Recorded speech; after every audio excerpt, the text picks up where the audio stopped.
Manitoba Jockey Club acknowledges that we are on Treaty 1 territory, and the land on which we gather is the traditional territory of the Anishinaabe, Cree, Anisininew, Dakota, Lakota, and Dene peoples, and the national homeland of the Red River Métis. We pay our respects to the First Nations and Métis ancestors of this land. And welcome everyone to ASD Live, brought to you by Manitoba Liquor and Lotteries.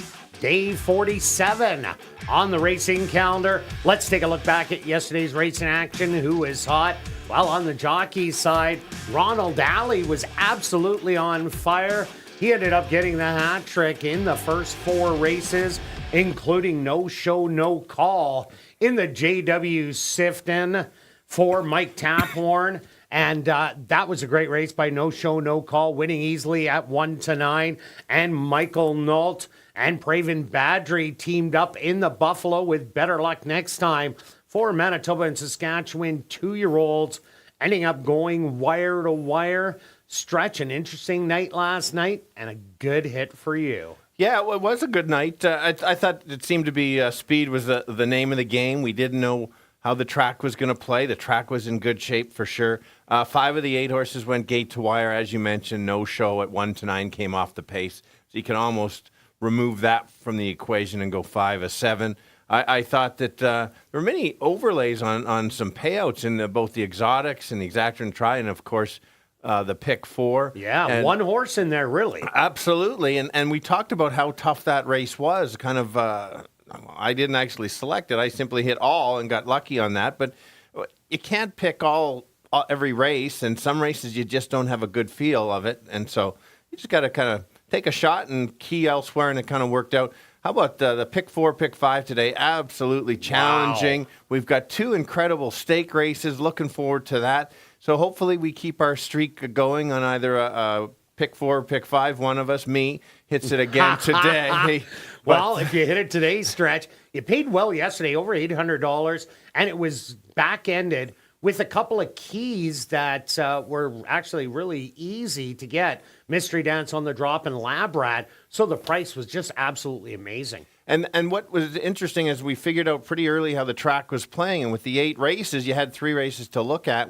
So you have to adjust on your picks accordingly. So anything else to add today? Well, unfortunately, when I hit the all button, I usually get the 3 to 5 shot. For sure. So, yeah, but you're lucky. You've hit that. You've hit a $100 horse in your all leg before. I have. Just very lucky at times. All right. And there is a new contest that is going on. It is Contest Jockey. You just Google away on that, put on by In the Money Media. You start with a mythical bankroll of $240. But what I like about it, it has a little bit of a poker-style twist to it where, you know me, I like to go all in. You can go all in on the first race. You just pick one horse each race, bet X number of dollars to win up to your whole bankroll of $240. And it's absolutely free, and they are paying out on positions 1, 2, and 3, Stretch. Should we go in it? We should, but are you going to make it to the second? Oh, probably not. I'd go all into the first. That's what my whole point. Okay, great card. We better get started. All right, let's kick it off with an allowance race for 3-year-olds and up that are non-2-lifers. They're going to go 6 furlongs. What do you got, Stretch? Got the same horse as you. That's kind of surprising because I have a lot of long shots today. I've been actually waiting for this horse in the right spot. Me too. Yeah, and so we're seeing the same thing. This horse is so much better when this horse gets the lead by himself or just gets the lead. And the last couple couldn't get the lead. Entry Mate got the lead, and obviously they weren't going to knock each other out, especially the last couple. And so this horse, if we don't know how the track is going to play, it looks a little wetter out there. We'll find any early opinions on that? I think it's going to be wet fast to start with and dry out as the evening goes. Okay, good call. And so anyway, morning line 4-1, 5-2. It's early. The early money's just in there. But the key for me, probably the same with you, this horse can grab the lead and keep going. Oh, and it's broken on top both times against JL Copper. That was the stablemate and took hold on the outside, let JL Copper go, which is fine. They're stablemates. JL Copper was in the stakes race last night, needed those races under the belt, ran second in a $40,000 stake. So that was the tune-up, but this horse is a rocket out of the gate. Speed's been doing so well the last few weeks. That's why I have this horse on top. Yeah, for sure. And then I've decided to go to the 4 as my second selection, your third selection. It's been running well the last 3 races. This horse is going to be stalking. Had the lead going the 2 turns, but and then just tiring late. It gets that cutback. Now, if the speed backs up and they go after the 2 or something, maybe rough customer, then this horse could certainly set it up to get there for sure. 5-2. Yeah, as you can see, we've kind of got 3 co-favorites, you could say. Yeah, and the other horse we like, number 1, Wicked Black Bullet, ran big in the last 2 outings, lost to Ice Storm 2 outs ago, then lost to Golden Diversion and Green Amazon, only by a half a length running third. This horse can sprint very well, doesn't have to be too far away. The entry mate goes to the lead. This is the one that will rally from the middle of the pack. So I'm going to give you 2, 1, and 4. Now we're going to carry on to race number 2, a $5,000 claimer for 3-year-olds and up that are non-3 lifers. Are going to go 6 furlong stretch. What do you got? Okay, I like your long shot. Could have almost had that.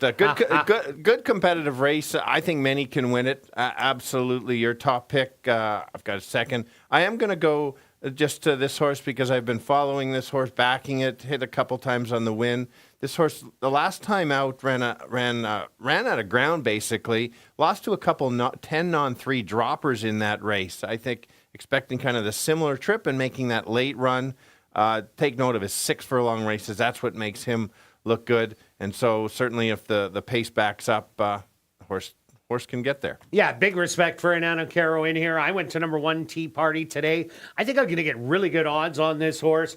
Had a couple of flat races 2 and 3 outs ago in the allowance non-2 lifer after putting up such a good battle against Ice Storm right to the wire and breaking the maiden that day. Ice Storm is now a 10 non-3 lifer and was taking a bunch of money in that last 10 non-3. Tea Party today comes off a win last time out, stalking the speed, pouncing and going on. And this is just one of those horses that is fresh, has won 2 out of 6 starts already.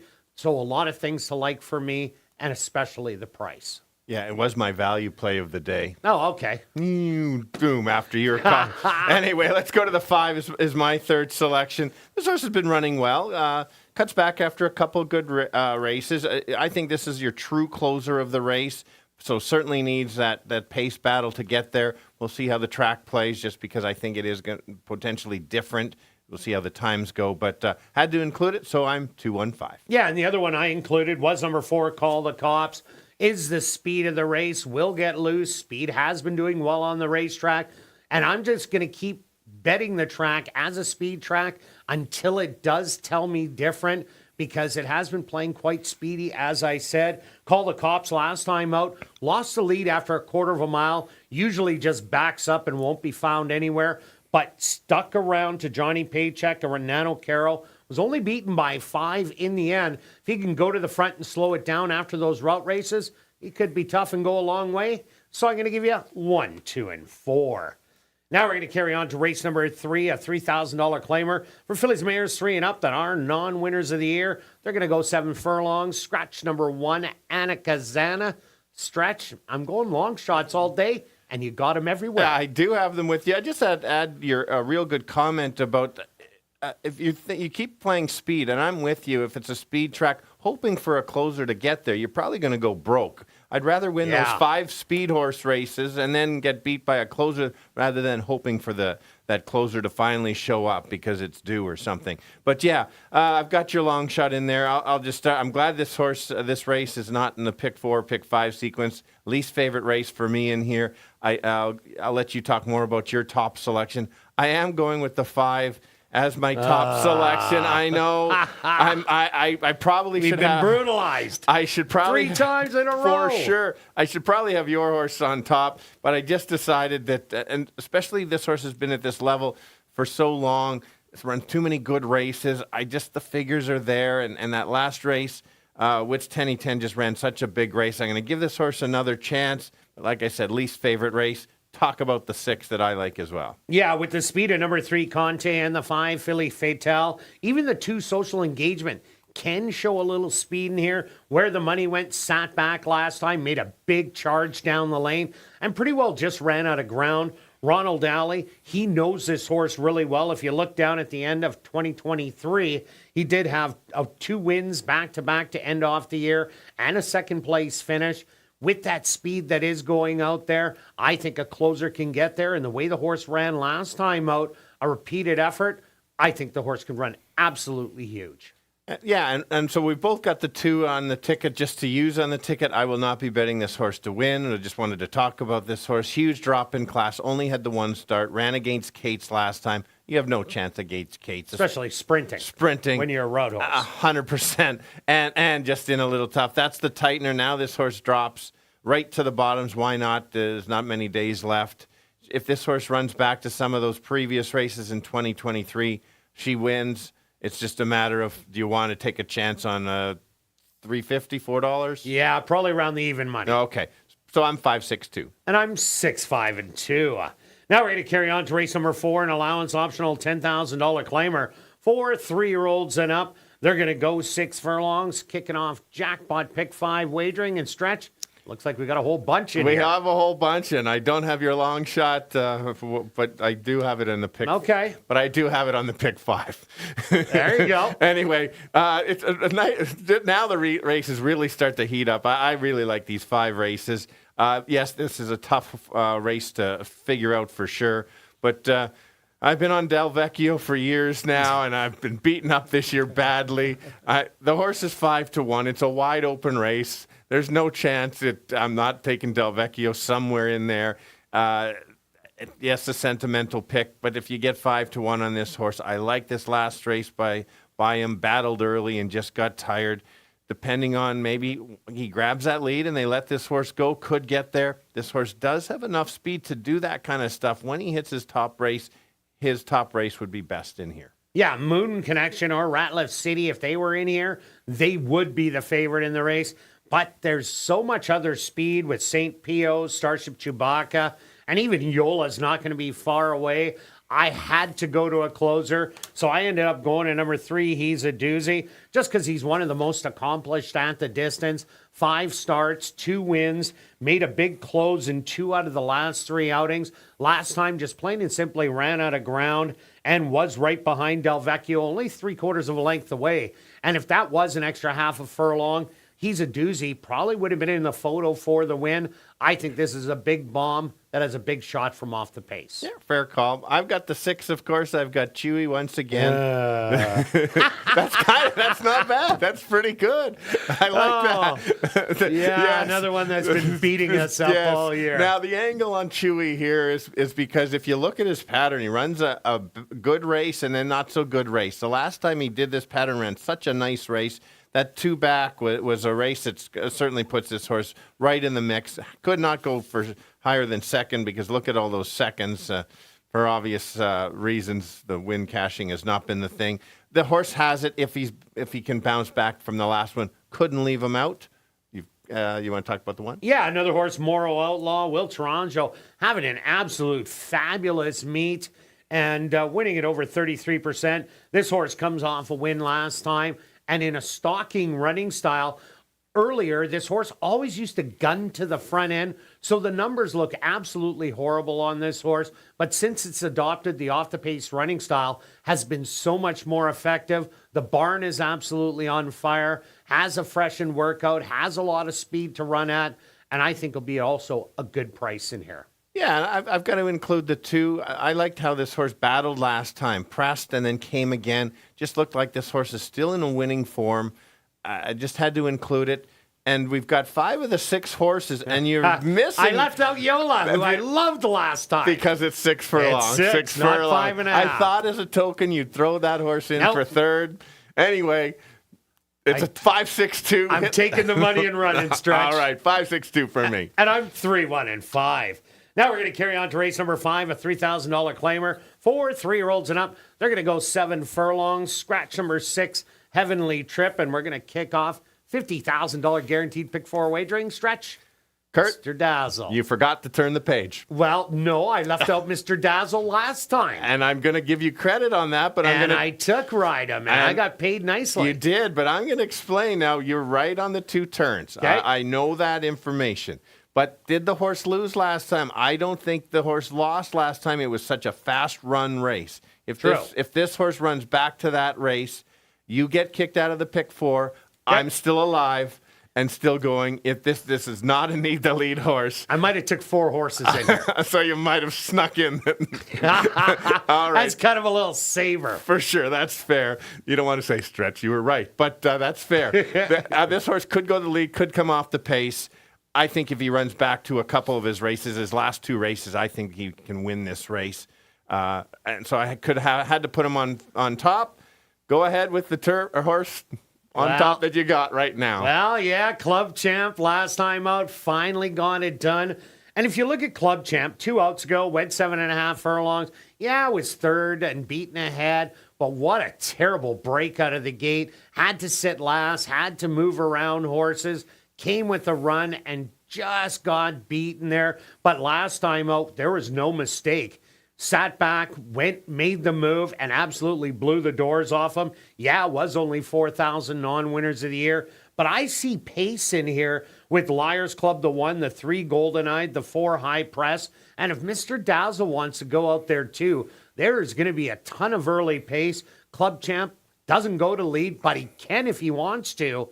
So it could just be a logjam, but I expect him to come off the pace, and he's running really well. He is running really well. A couple angles here. Obviously, Carl is a very good trainer. High percentage off the claim. The last 2 wins from Club Champ is when Jared Brown had this horse, so that's of note. But I've got the 5 in there as well. I actually only have 5 and 7 in there. And then let's go to the 2, as you've got the 2, and you can add to it if you like. This horse makes the drop in class. Kind of concerned that hasn't won this at ASD this ever. Has the right running style. You're talking about all the speed, so that's why you've obviously got this horse selected. Morning line 8-1. Maybe it's a shot. It's tricky with not a win this year. Maybe not leave it out, but I'll still be 7-5-2. Yeah, definitely. Those 7 furlong races earlier and 7.5. Those were great races. Comes out of the sprints, back to the 2 turns. I think I like that. And I use number 3 Golden Eyed also because I like Club Champ. This is one to take a look at. Watch the replay. This horse had to check hard at the head of the lane, had a pile of horse, was absolutely stopped, and then still came running down the lane to be beaten by 4 lengths. This horse does well going around 2 turns and has tactical speed. I really think this is like the Arcadian Storm race of last night where everybody has a shot with the same kind of trip. So this is a good long shot for me, and I'm going to give you 5, 2, and 3. Now we're going to carry on to race number 6, our co-featured event. It is the Gold Cup for the older boys, going 1 mile and 1/8, and we both had to take the speed. We did. To start with, it's been an incredible stake season for the older boys. Just so good to watch from the different distances. So many in it. We have 6, but we got 6 that can win this race. For me, it's key about the race shape and the speed, and that's why Kirt and I are in the same selection. All you had to do was watch the last replay on how good this horse ran. Ran against the Invader. If you remember Glava. Glava, thank you. I was going to say Gladden, so I was not bad. Well, you got the G right. Yeah, and that's about all I would get. And then there's no Jafafa in here either. This horse has had to chase that horse a few times. This horse might just find himself on the lead.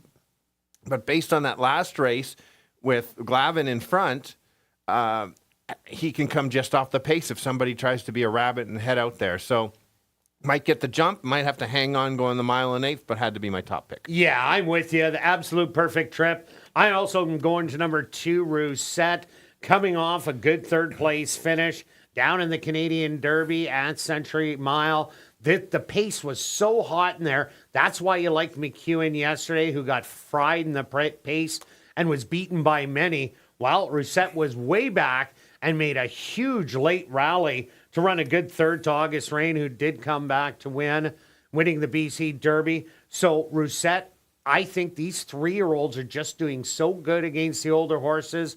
I can't leave the 3-year-old out. Yeah, that's fair. I'm glad you made that point about the kind of the race shape setting it up, but the horse certainly can run. We both got the 6 because you could not leave this horse out in your top 3. This horse has 3 wins and 2 seconds in the last 5, including 2 stakes wins. Has a nice turn of foot.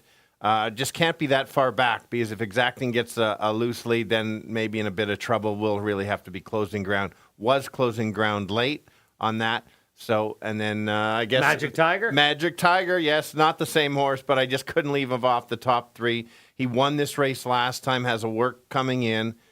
Yeah, he's not the same, but if he just runs that big race, might get the right track surface, I got to go 1-6-3. And I'm 1, 2, and 6. Now we're going to carry on to race number 7, our other co-featured event. It is the 95th running of the Winnipeg Futurity. 4 2-year-olds are going to go 6 furlongs. Scratch number 5, Northern Echo. Stretch, you're on the favorite. I am, but I'll just start. I'm going to start by saying this is one of the better Winnipeg Futurity races that I can remember, where literally they all have a chance. There's so much upside. Yeah, there's not a 1-9. Can you hear me? No, can you hear me running like last year? Correct, and I know I've got the favorite. It's just because I liked how this horse ran last. Ran great. I liked how he was in. I was just so impressed by his last race the most, because I thought, well, maybe he's a need the lead type. No, well, he stalked 3 wide, and then Ronald Alley kind of pulled the trigger and said, "Let's go," and she did, and made that nice move, and just kind of kept going.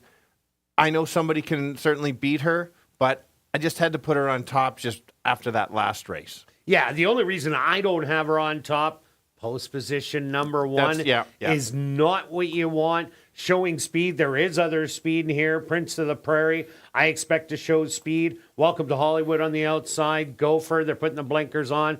So there's a lot of horses that can show speed in here. And if the one does get left, it's going to circle the wagons and not get a really good trip in here. So I ended up going to number 3, Bound for Heaven. Ended up running second last time out to Gee, I'm Foxy. But again, getting out of the gate, the horse just walks out of the gate, spots him about 4 or 5 lengths, and then starts figuring it out, saying, oh, now it's time to run, and does come running at the end, gets an extra half a furlong. This horse does get out of the gate today. This could be the second win in 3 starts. Yeah, and that's my whole note. This race is too tough. Can't spot the field a couple lengths. Has to get out of the gate to give it a shot. I'm with you on that one, too. Included. I've got to talk about the 2. I thought you might include the 2. I was thinking about that, but I replaced it with the 6. Yes, that's fair. It was our stable mail last time. Throw out that first race because that's why we like this horse so much. I liked how this horse waited. This is the other potential closer. And I think that the extra half furlong might even help this horse. I just liked when this horse found that opening and kind of exploded out it and kept going. Talk about the 6, and I got one more after that. And the 6 was against Conspiracy Theorist. Broke like a rocket out of the gate. They took hold. They wanted to sit there. They made the run. Conspiracy Theorist had a great, nice dream trip all along the rail, and they battled all the way to the wire. Gets blinkers on today. A little bit of change like that. Only lost by a length in the end. That could be the difference between 2 or 3 lengths. A little equipment change. For sure. I just want to make a note on the 4. That's how many good ones are in here. I watched how this horse looked so good in that final 8th. Just really figured it out, and the strides kept going. That horse is 15-1, but I will go 1, 2, 3. And I'm 3, 1, and 6. Now we're on to race number 8, a $10,000 claimer for fillies, mares 3 and up that are non-3 lifers. Are going to go 6 furlong stretch. Commando's Last Dance. Yeah, I saw your picks earlier, and you make some good, valid sense in there. Okay. So watch the replay. Yeah, so here we go. Watch the replay. Oh, I'm serious. I know. The replay. I've been checking it out. Might be a heads up, Beth. Stretch change alert coming. But I am going to start with this 5. It's a non-winners of 3 lifetime. This horse has already won 5 races lifetime. This horse last time out, I think is maybe a drop in competition. I think under budget would win this race if it was in here. So that's why I've included this horse and kind of going from there. Could win 6. I think it's just the right trip. I know why you've got the 3 because there's maybe not that much speed and this horse could steal it. But you know that Olive's Candy beat under budget, right? Yeah. Okay, so but so they're kind of even that way? Yeah, but we'll see. And now you throw in I've Got All Night last time out. Had to battle it out with Bella Ponk. That was a Ricky Wise horse that had piles of early speed. So it gave I've Got All Night some grief, made it run earlier than it wanted to, did end up tiring in the lane, but was only beaten 6 3/4. Was off a while coming into that race. That is one heck of a tightener. And if you see speed playing well, this is going to be the lone speed in there. and easily has a chance to go all the way. And that's the key. And that's why I put the 5 over the 2, because the 2 is going to be, I think, a little bit farther back. Now, if there's a battle and the 5 maybe has to duel, then it sets it up for the 2. This horse always finishes with run. We always make notes on this horse. Ran out of ground 2 or 3 back. Was it 2 or 3 back? It would have been the winner if it had a little more room or so. So I had to use that one. I'll let you start with the 7, and then I'll finish it off. Well, in the 7, Brad Sweetheart, love this horse last time out. Sat just off the lead and powered by. There were so many good races. I really love those Remington Park races. Even though Sam Houston restricted first level allowance races, running 4th in those are decent races. And the horse sits just off the pace. That is what you want. There isn't a lot of speed besides I've Got All Night. So we'll be forwardly placed and won with the greatest of ease. Absolutely. And this time of year, they can go right through the conditions. It's a sharp horse. 100%. You made a great call on that and cashed a bunch of tickets. The figures are there. Could not leave it out. 5-2-7. And I'm 3-2-7. Good luck with all your wagering this evening, and I'll be right back with the changes on this evening's Carter Racing.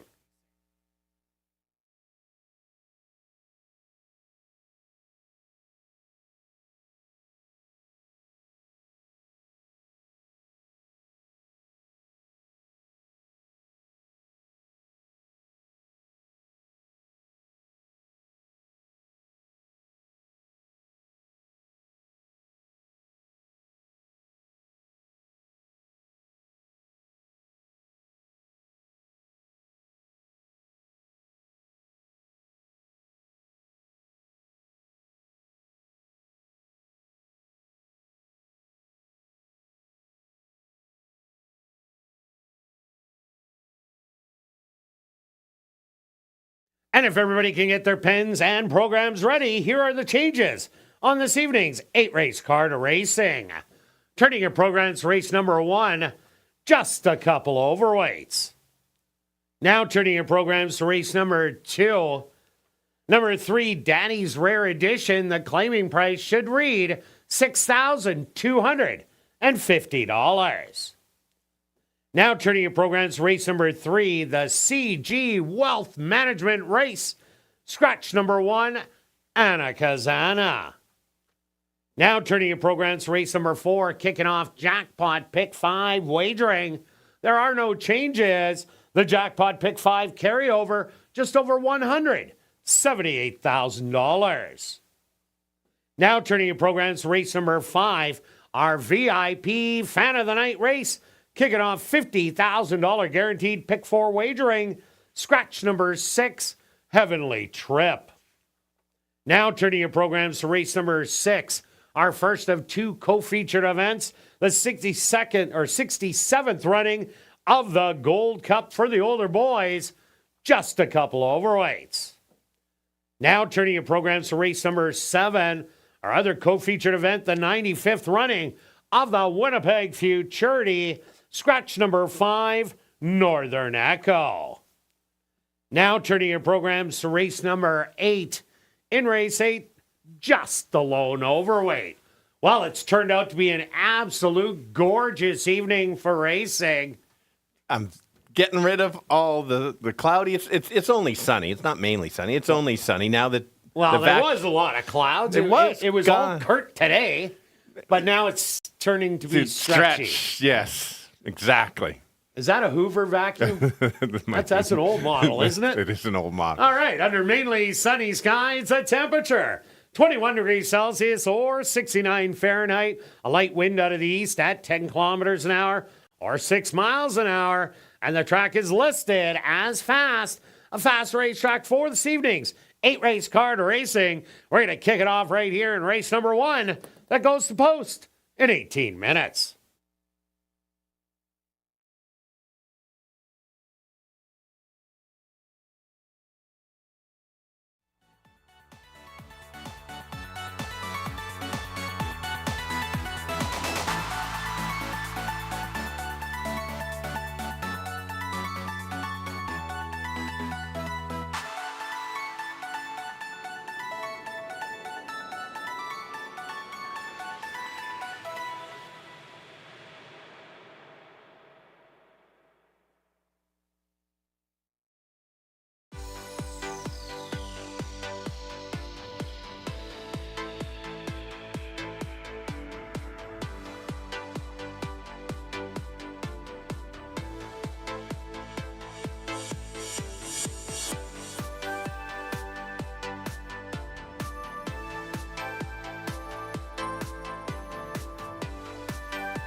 And welcome everyone to Assiniboia Downs. Be sure to enter your name for a chance to be our VIP Fan of the Night.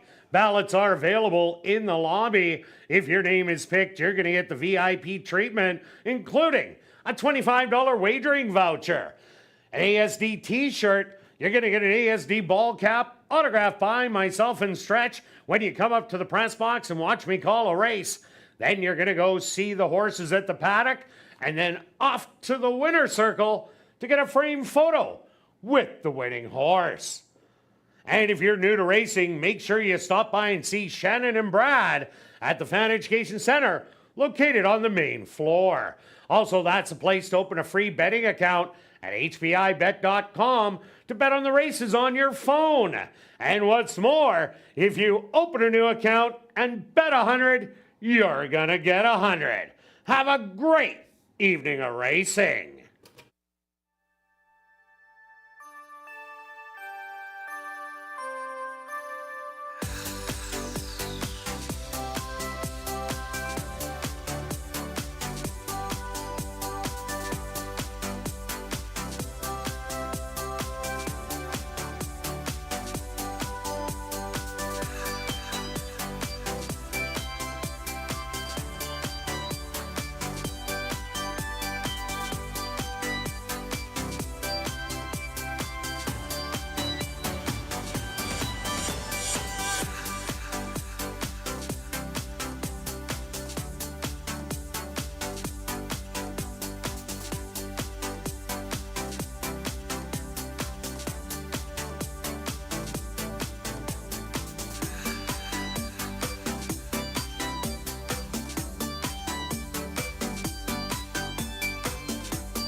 And welcome down to the paddock for race number 1. We're going to kick off the Tuesday card of racing with the allowance race for 3-year-olds and up that are non-2-lifers. They're going to go 6 furlongs. And the track condition has been changed to wet fast. So take note of that. There is some moisture on it, but we expect it to dry out throughout the evening. Stretch, what about race 1? Do you want to explain what wet fast is? Well, sure, why not? Regular fast track, well, that's pretty easy. No rain on it. But we did have a lot of rain throughout the evening and into the morning. So they sealed the water in. So when they opened it up, there's still a bit of water mixed in with the sand. We aren't a mud track, so mixed in with the sand. So it's a little bit wet on top. And then as it's turned over between the races, you're going to see it tighten up. And by the end, it'll probably be fast, barring no more rain. Excellent. Okay. Well said. All right. Julie on camera today. We're both on the number 2. She was ready for that. This horse is very good when he gets the front. But if somebody's in front of him, he's kind of a need the lead horse. So I think that this time that just can grab the lead and kind of keep going and gets very brave. If you look back, his best race on the card is when he ran second to No Show, No Call, when he grabbed the lead from post 11, the parking lot, and kind of kept going. Runs that race, can win it. Yeah, there's no doubt he's the predominant speed of the race. I also like number 1, Wicked Black Bullet. Comes off a good second and a third. Was beaten by Golden Diversion last time out. But what a hard-fought effort on the inside. This horse doesn't need to sit that far away. Was fairly far away in the allowance non-2-lifers after breaking the maiden. But if it comes back with that maiden run where it's only about 2 or 3 lengths off it, sticks on the rail, big shot in here for top 2. Yeah, I like that horse as well. Looking at the 4, the same kind of thing. This horse, the last 3 races have been very good. Cuts back in distance.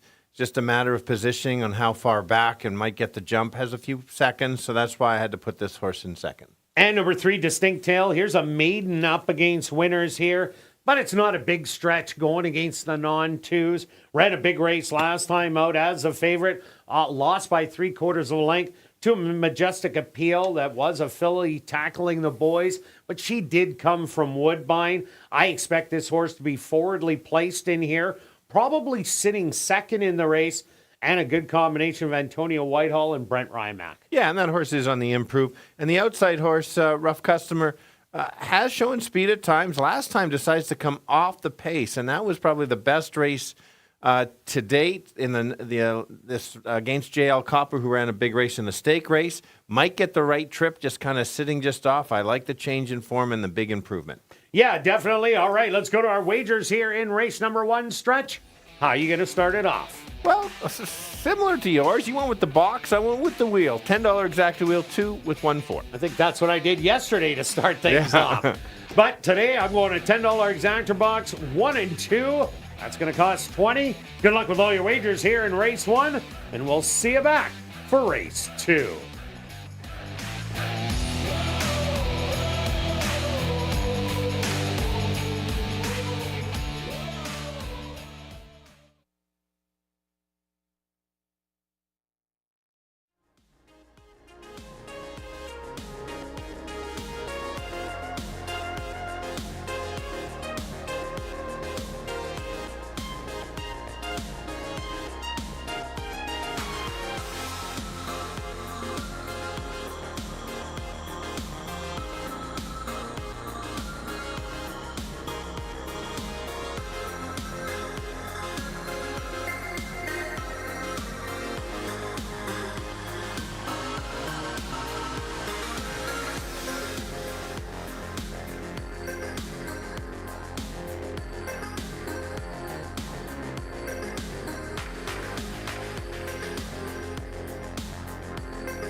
on the track for race number 1.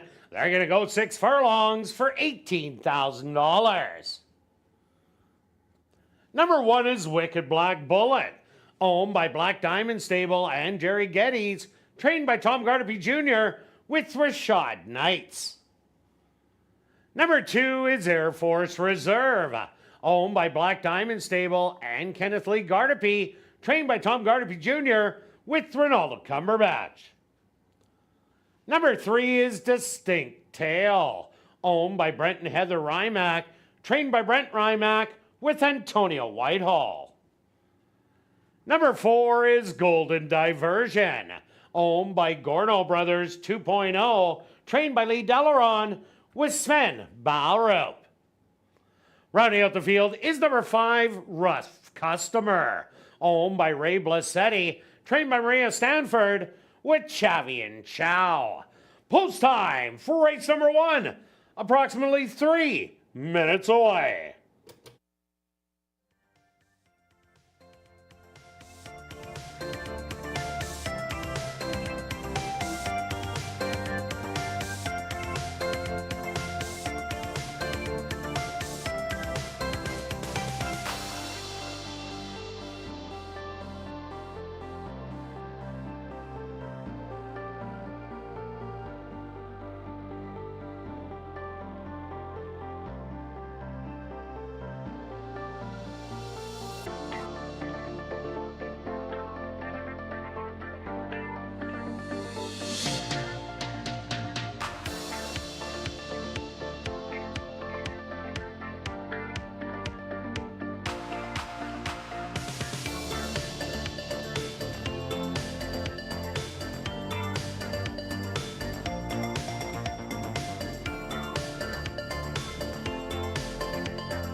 Boy's going 6 furlongs. It's going to be, do you want to take the speed or the closers? I'm going with the speed of the speed, and that's the 2 horse. Getting a nice price of 7-2. This horse likes to be on the lead, and when he gets it, he's extra tough.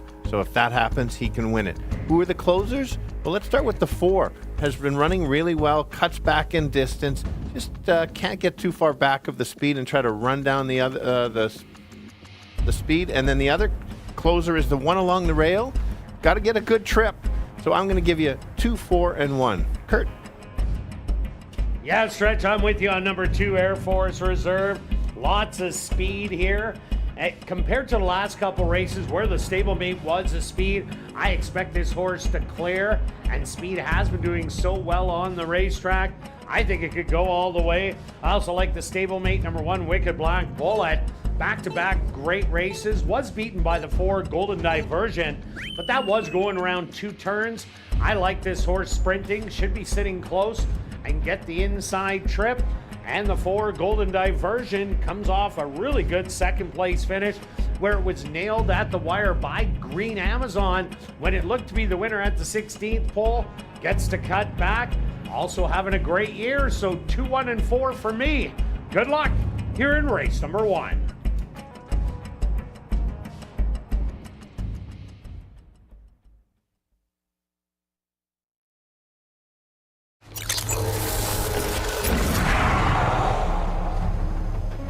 It's now 2 minutes to post time at ASD.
Air Force Reserve will be the first one into the starting gate.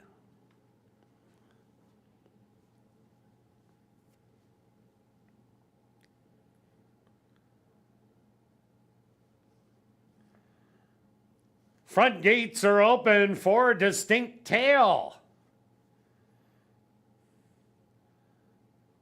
who's now in. Front gates are closed. Wicked Black Bullet, the co-favorite at 9-5, steps in. Just 2 left to load. The other 9-5 favorite, Golden Diversion. And now just waiting on Rough Customer.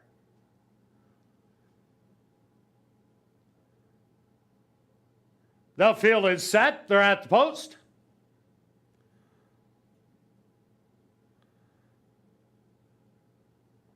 Air Force Reserve, a little fractious. And they're off. From the inside, Air Force Reserve quickly going out to capture the early lead by a quick 2 lengths to the outside. Rough Customer to try and put on some early pressure. Wicked Black Bullet hugging the rail in third, then Golden Diversion and Distinct Tail will be the early trailer, about 5 lengths off of it. They went the opening quarter in 23-1. And Air Force Reserve gets a little company on the inside by the stablemate, Wicked Black Bullet. Still 1.5 lengths back to Rough Customer, Golden Diversion. Making a 3-wide bid at the leaders, and Distinct Tail the trailer. The half a quick 46-3. They hit the head of the lane, and Wicked Black Bullet spins out of the turn with the lead by 2 lengths. Golden Diversion with big strides on the outside. It's these two coming to the 16th pole. Wicked Black Bullet, Golden Diversion. They're coming to the wire.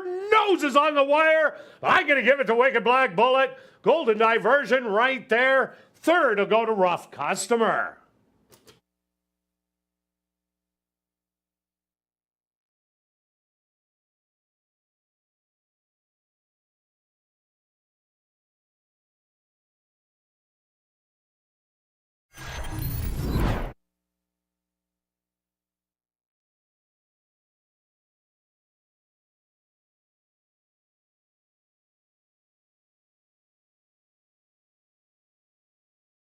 The stewards have requested a photograph to determine the winning horse. They went the opening quarter 23-1, the half 46-3, 5 furlongs 59-1. Time for the 6 furlongs 112-1.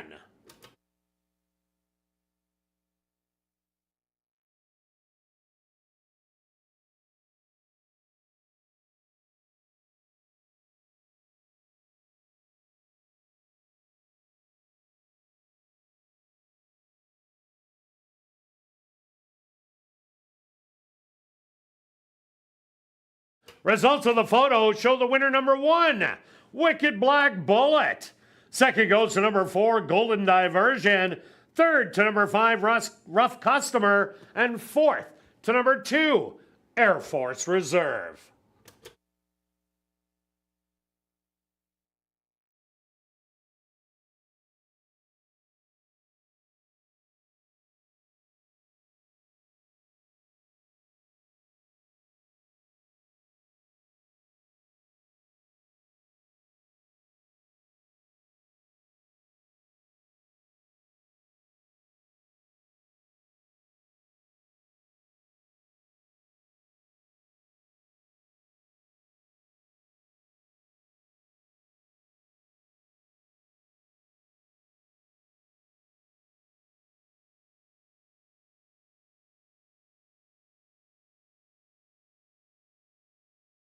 Now entering the winner's enclosure, the official winner here in race number 1, that's number 1, Wicked Black Bullet. Wicked Black Bullet is a dark bear brown gelding, 4 years old, by Wicked Strong. Out of the mare, JT Safe at Home by Bernstein. Owned by Black Diamond Stable and Jerry Geddes. Trained by Tom Gardaby Jr. And ridden to victory by Rashad Knights. Time for the 6 furlongs. 112-1.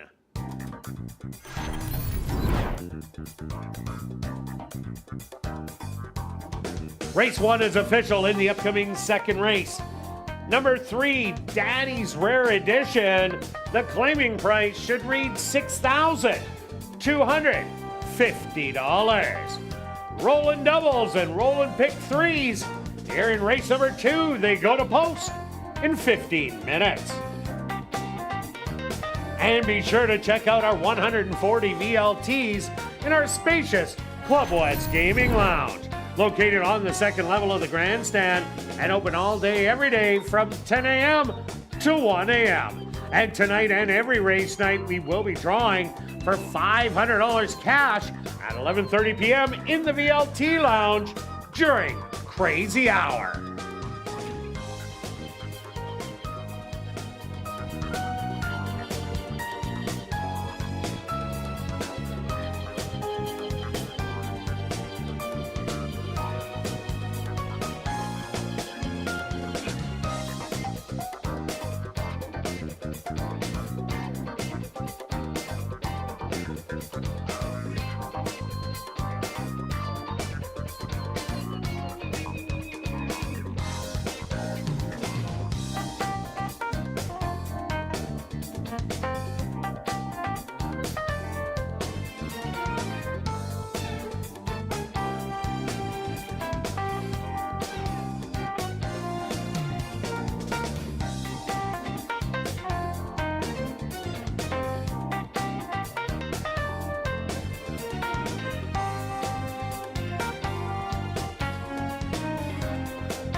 And Assiniboia Nouns has introduced a new 50-50 draw that does take place each and every race night. The jackpot is currently at $340 and growing. Tickets are 1 for 10, 10 for 20, 50 for 50, or 200 for $100. You can get your tickets at Guest Services, the VLT Cashier's Cage, the designated 50/50 ticket seller who is walking the facility, or just go to 5050.asdowns.com. The draw will take place at 10 p.m. tonight, and proceeds will benefit Final Furlong and the Winners Foundation. And please take note that you do not have to be in attendance to claim your prize. Just check our website at asdowns.com for the winning number.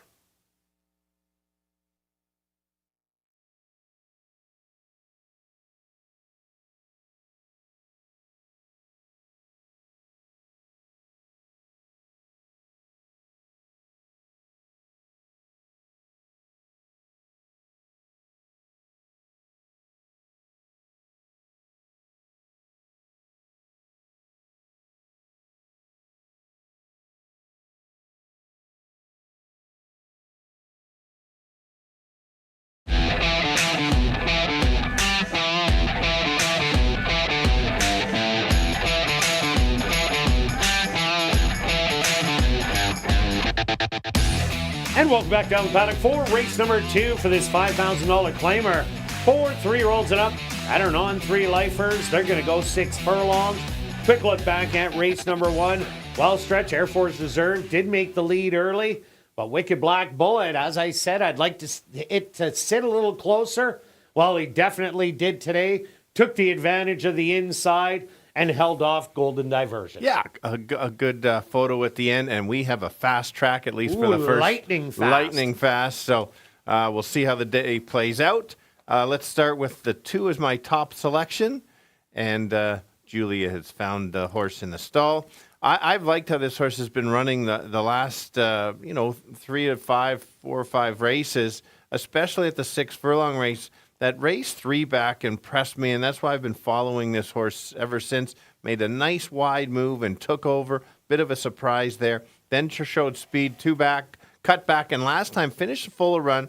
They call it a 5,000 non-3, but I consider that more of a 10 non-3 based on who was in that race. And that's why you kind of keep track of who was in it to understand the conditions. This horse should sit just off and try to make a late run. Yeah, no doubt about it. Ran huge last time out. I went to number 1 Tea Party today. This horse did break the maiden and beat a good horse in Ice Storm. Previous to that, ran really good against McEwen, who has now won 3 races here and was in the Derby. Ran a good second in there. And Tea Party today, last time out, Moritada was the speed. Went to the front end, but Tea Party today stalked every step of the way, pounced and drew on to victory. I do like that this horse is lightly raced. Draws the inside in here. There is some speed to run at with Call the Cops in here. So I think this horse is just improving. I agree with you. Backed him last time, and we got paid. Let's take a look at the 5 is my 3rd selection. This horse has last 2 real good races, going 7 furlong. Does have the cutback, but I think that's okay because of, like you talked about, Call the Cops is the speed, and yes, Call the Cops could go gate to wire. But when he's not on, he's not on, the pace backs up, and that's what I want with this horse, to sit and make a late move. And there's a couple good 6 furlong races in there, and even in the allowance race, right before the Derby trial was a nice race. That race would put this horse right there. Yeah, and also like number 4, Call the Cops. Well, if you're looking for the speed of the race, well, you definitely found it right here. Call the Cops last time out was in that Anano Carroll race. That stretch wasn't a 5 non-3. That was a lot tougher, even though it was. But Call the Cops lost the lead early. But I liked that the horse kept running and didn't just fold the tent and went out the back door. It only got beat by 5 in the end. If Call the Cops gets a loose lead, it has learned to relax, as it did going 7 furlongs 4 outs ago. This could be your wire-to-wire winner at a bit of a price. Yeah. Even though it's not the price right now. And look at the betting board. We've got 5 bet pretty good. And then the long shot of the board that is not a complete throwout in the least is the 6 horse has won 2 races this year. Yes, keeps moving up, has to go into the non-3. But that's what this horse does, kind of runs a bad one, then suddenly wakes up and runs a good one. This horse can certainly make a late move to at least complete your try or super. Yeah, number 3, Daddy's Rare Edition, drops in from the allowance and on 2 lifers into this 5-3. Has run races good enough to win that Not Afraid race 4 outs ago. That was a really good race, and even both route races were good behind Ice Storm and Wicked Black Bullet, who we just seen win. So this one's not out of the question also. Stretch, let's go to our wagers here in race 2. What do you have? Well, we're going to try a wheel here. And $5 exact wheel, 1-2 with 1, 2, and 5. And myself, I'm going to go an exactor wheel. I'm just going to take the one on top with 2 and 4. It's only $2 for a $1 one, but I'm doing a $10 one for 20. Good luck with all your wagers here in race 2. We'll see you back for race 3.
The horse on the track for race number 2, they're going to go 6 furlongs for $10,200.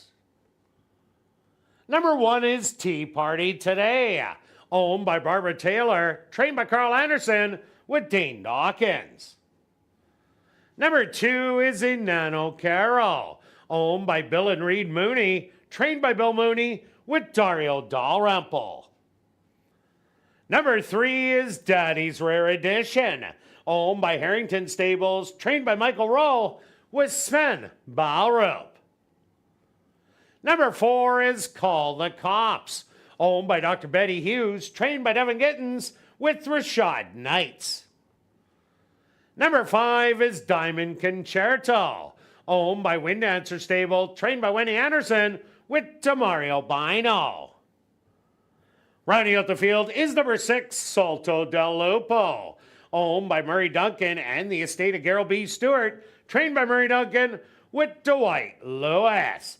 Post time for race number 2, approximately 3 minutes away.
The boys going 6 furlongs, most of them looking for their 3rd win lifetime. Let's go to the 2 horse. Currently is the favorite. Price is a little bit low, but has been running so well. Should sit just off and make that middle move like he's been doing the 2 of the last 3 going 6 furlongs. Just like how this horse is finishing, and if the speed backs up, certainly can be there. Others to consider, the price play here is the 1 horse, big win last time, took over. I think a similar effort puts this horse right in the mix. And then the other closer is the 5. So we need the speed to back up, and if that's the case, maybe the 5 can get there. Let's go 2, 1, and 5. Kirt? Yeah, Stretch, I did go to number 1 Tea Party today. Great stalking roll last time out, pouncing on the leader and drawing off to victory. Has a couple races earlier on that are definitely good enough to win this one. The race against McEwen as a maiden, and also the maiden race against Ice Storm. That day he broke it. Those horses, they would be probably 1 to 5 in here. I do like Anano Caro. Wasn't a really tough race last time out. Will be forwardly placed. And number 4, Call the Cops. This is the speed that has to be caught. I'm going to give you 1, 2, and 4. Good luck here in race number 2.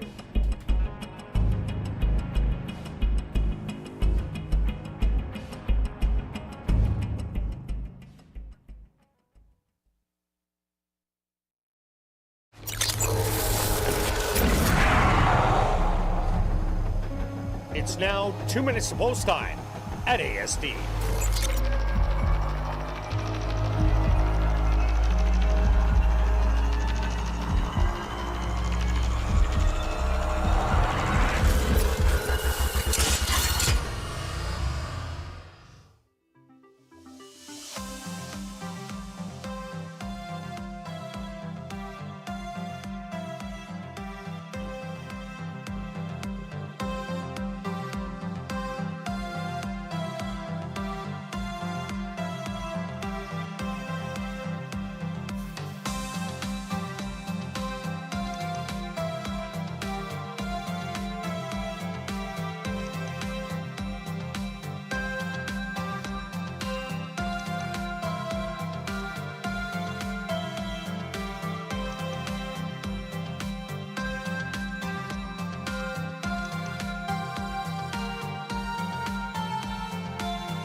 time.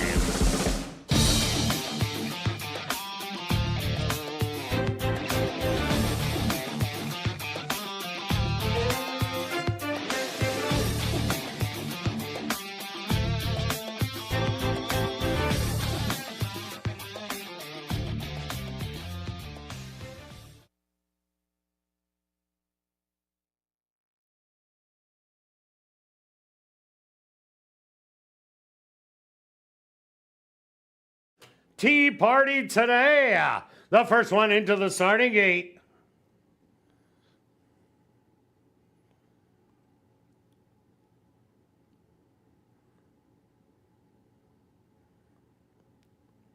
Tea Party today still getting a little extra help from the gate crew. Now they're going to open the front gates.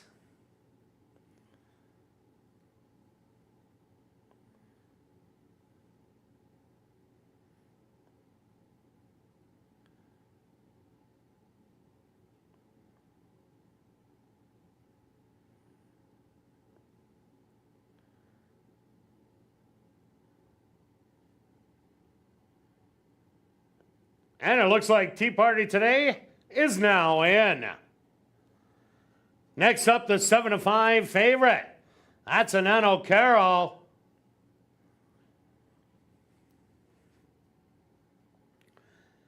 Daddy's Rare Edition set to move in.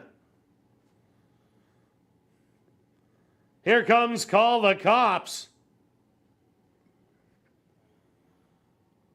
Just 2 left to load.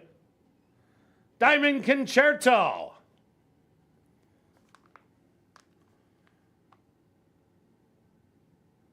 And now just waiting on Salto del Lupo. They're all set. They're at the post.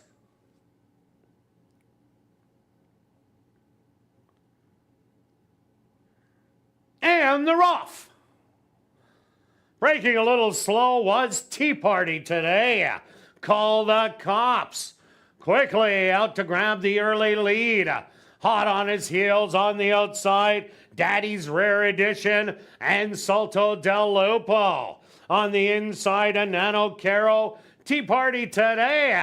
Now getting closer, and Diamond Concerto can see them all. The opening quarter, 24 seconds. And Call the Cops now opens up the lead by 5. In hot pursuit, a Nano Carroll, Salto del Lupo, Diamond Concerto making a move from last, now in fourth. And then it's Tea Party today in the trailer. Daddy's Rare Edition.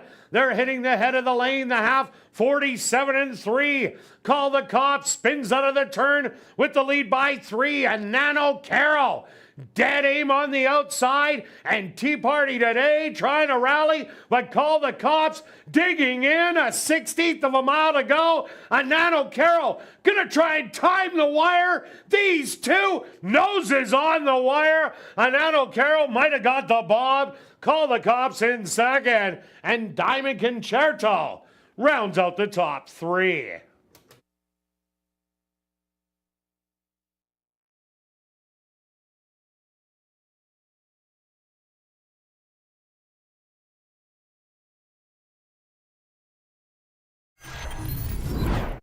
The stewards have requested a photograph to determine the winning horse.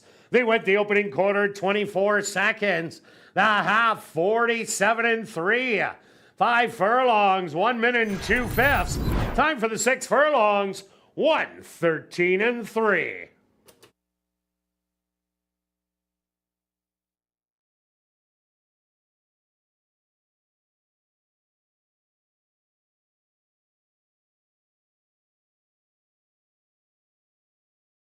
Results of the photo show the winner number 2, a Nano Carroll.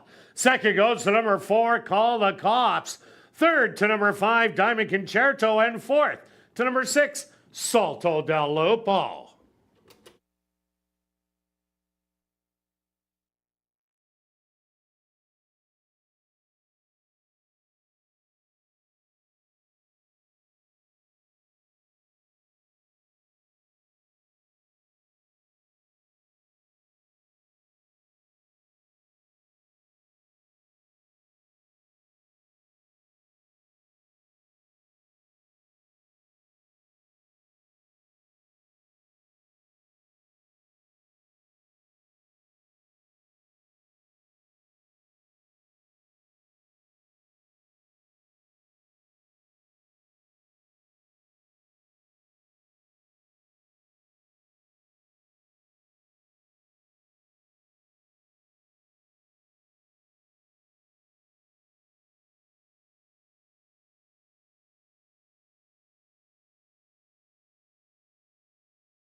Now entering the winner's enclosure, the official winner here in race number 2. That's number 2, Anano Carroll. Anano Carroll is a big gelding, 3 years old, by More Spirit. Out of the mare, Ellie's the Boss by Street Boss. Owned by Bill and Reed Mooney, trained by Bill Mooney, and ridden to victory by Dario Dalrymple. Time for the 6 furlongs, 1:13 and 3.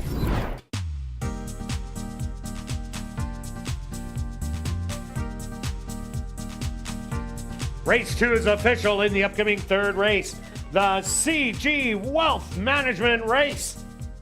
Scratch number 1, Anna Kazana. Rollin' doubles and rollin' pick 3s. Here in race number 3, they'll go to post in 14 minutes.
And welcome back down paddock 4, race number 3. We have a $3,000 claimer for Phillies mares 3 and up that are non-winners of the year. They're going to go 7 furlongs. Scratch number 1, Anna Kazana. Quick look back at race number 2. Wild Stretch called the cops, almost went gate to wire, but Anano Caro just had enough left in the end to grab the win. Yeah, another good photo at the wire. Yeah, that's how the 2 has been running the last few races. Just you can see that grind and the turn a foot late to just get up. And, yeah, nice payout there. And for a horse that used to be a speedball, cutthroat, now adopting the off-the-pace running style, makes it much more versatile. So true. Good call there. Okay. Okay, on to race number 3. All right. We've got let's start with the 5. The bad beats of only the last 3 races with this one. I'm going to try it one more time. Oh, you're a glutton for punishment. I am Stretch. glutton a little bit here. Wait, you're getting odds today, I'm getting odds today. So it's a matter, last time chased Wittstenny 10, they went just so fast and then forgot to stop. Philly was closing late, just couldn't get there. I like the cut back, just that half furlong. As you look at 2 back, that was a good race as well.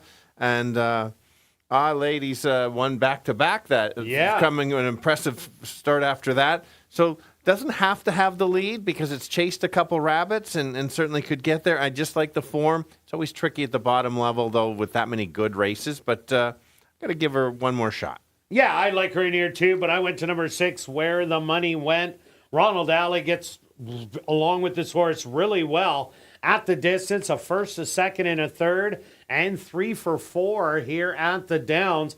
Comes off a good third-place finish last time. Was coming like an absolute freight train. Ran out of ground going the 7.5. Gets the cut back to 7 furlongs. But I don't think that's going to be a problem with the pace battle that should be in here, at least with the 3 and the 5, and maybe even throw in the 2. So Where the Money Went, I like this horse to fly at him late. Yeah, that's fair. Almost my top selection, and I just like how that horse was rounding into form. The big favorite and the dropper at now 3 to 5 is the 2. It's a bit of a guess. If she runs back to some of those races at Gulfstream or Laurel, watch out. Very tough. Can the horse handle the dirt? Limited success. On the Poly, the same thing. Has that class. Last time had no chance. Almost just a get out, have a race out there to get out there. And so now it's second start off a layoff. Certainly has a shot. Yeah, also look at number 3, Conti. Here's a non-2 lifer running against horses with multiple wins. Conti brings speed to the race and was running against the boys the last 2 times. Now it is in against the girls, a much more familiar spot. Did run lights out 2 outs ago. Went to the front end, battled, only to lose by 3/4 of a length. And last time they just went way too fast on the front end. But if Conti gets a loose lead, might be able to go pretty far in here. Yeah, well, certainly. And a reminder, this is the non-winners of the year. They haven't won in a long time. And the 4 is going to be the long shot of the race. It probably hasn't shown that much in the last few, but maybe it's her day. It's just one of those things that the race could set up. If, like you talked about, a couple speed, maybe 2, 3, and 5 battle it out, sets it up for the closer and get paid, maybe at least in the exactor. Tricky race. You can't go to the bank on this level. Yeah, no doubt about it. All right, let's go to our wagers here in race 3. Stretch, what do you have? I'm going to take a bit of a chance, not as big a chance as you are. I'm going to go 30 place on the 6, just because maybe the 2 wakes up or the 5 steals it, but I couldn't go win. I'm not as big a risk taker as you are. Yeah, but I'm loving this price, so I'm going 25 to win on the 6. Good luck with all your wagers here in race 3. We'll see you back for race 4. Kicking off Jackpot Pick 5 wagering.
horse on the track for race number 3, the CG Wealth Management Race.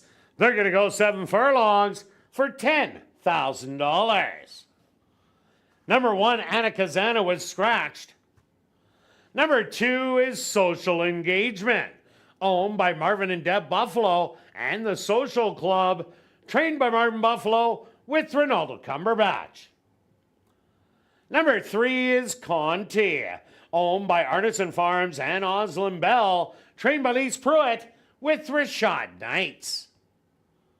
Number 4 is Scarlet's Flower, owned by Back on Track Stables, trained by Jennifer Jordan with Javaniel Patterson. Number 5 is Philly Fatale, owned by Wind Dancer Stable, trained by Winnie Anderson with Demario Bino. Rounding out the field is number 6, Where the Money Went, owned and trained by Dean Martin with Ronald Alley. The CG Wealth Management Race, here in race number 3. They'll go to post in approximately 3 minutes.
Girls going 7 furlongs, looking for their first win in a little while.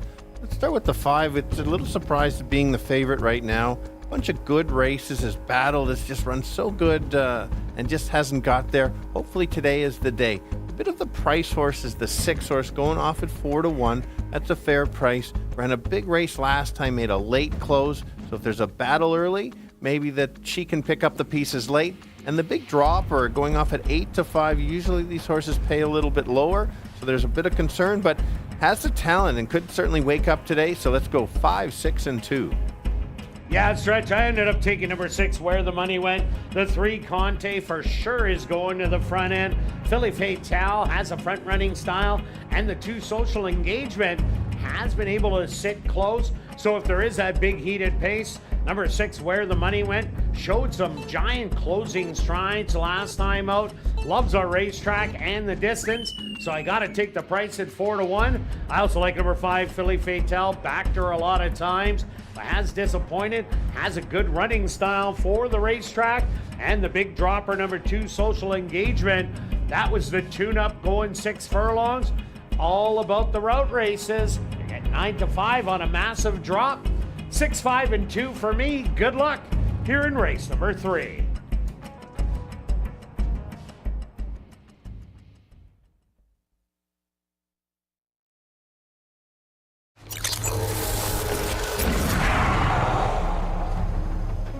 It's now 2 minutes to post time at ASD.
Social Engagement will lead the fillies and mares into the starting gate.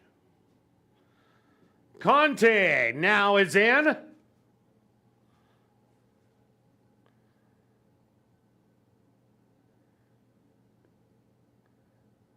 Next up, Scarlet's Flower.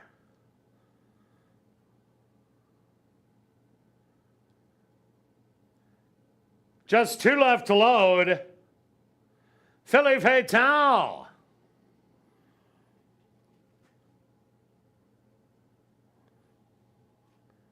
Conte being a little fractious in the starting gate.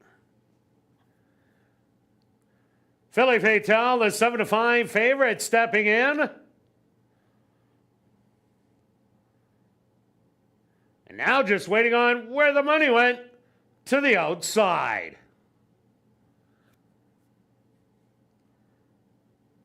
The field is set. They're at the post. And they're off. From the inside, Conte shows some early speed, but so does Filly Fatale to the outside. Settled back in third, Scarlet's Flower. Then it's Social Engagement. And where the money went, the early trailer, but only 5 lengths off the lead. Conte cutting the opening quarter with a 1.5 length advantage. Settled back in second, Filly Fatale. They went that opening quarter in 25-4.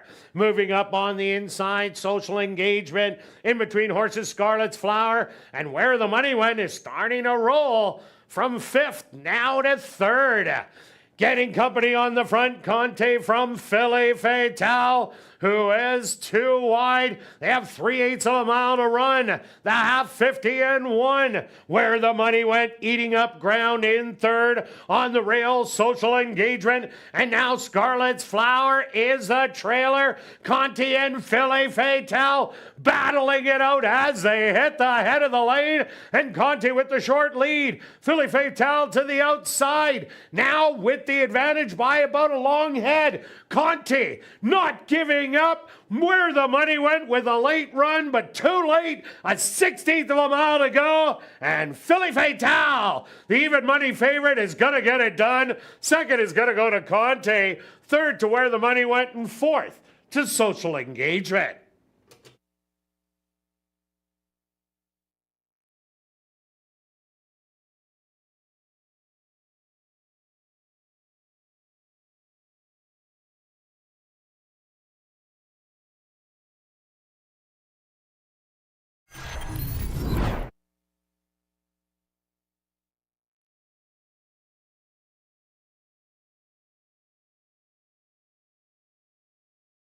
The Stewart's opposed to number 5, Filly Fatale. As a race winner, Conte finishing second.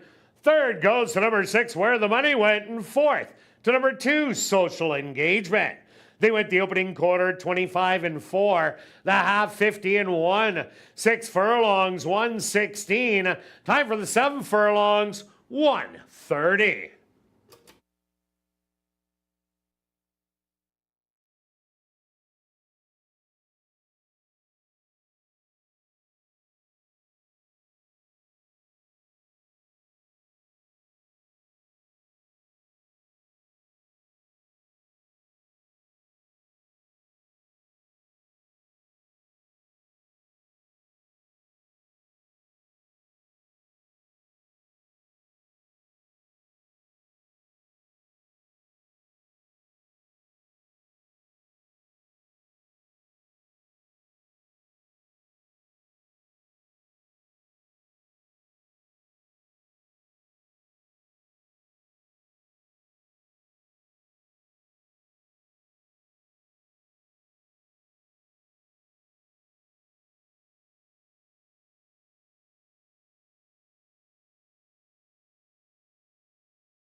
Now entering the winner's enclosure, The official winner of the CG Wealth Management race, that's number 5, Filly Fatale. Filly Fatale is a bay filly, 4 years old, by the Factor. Out of the mare, Girl with a Gun, by Rosberg. Owned by Win Answer Stable, trained by Winnie Anderson, and ridden to victory by Demario Bino. Time for the 7 furlongs, 1:30.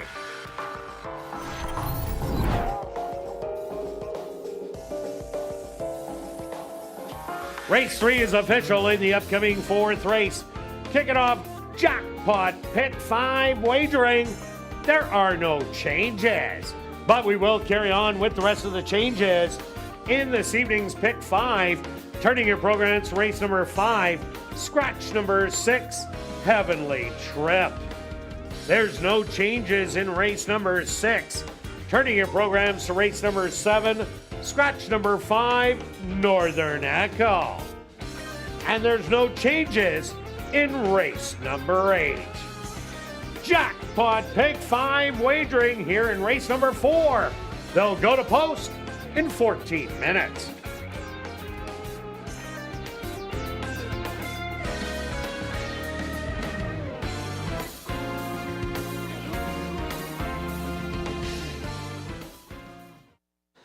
And ladies and gentlemen, we've drawn our VIP Fan of the Night. Congratulations goes out to Grant Gwinnett. That's Grant Gwinnett. Congratulations, you're our VIP Fan of the Night. Please report to guest services on the main floor, South End.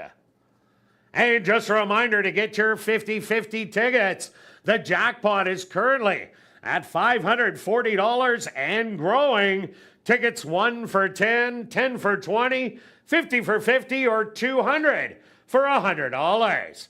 Tickets can be purchased at Get Services, the VLT Cashier's Cage, the 50-50 Ticket Seller, or just go to 5050.asdowns.com. Ticket sales will close at 9:50 p.m. The draw will take place at 10 p.m. tonight, and proceeds will benefit Final Furlong and the Winners Foundation. And please take note that you do not have to be in attendance to claim your prize. Just check our website at asdowns.com for the winning number.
And welcome back down the paddock for race number 4.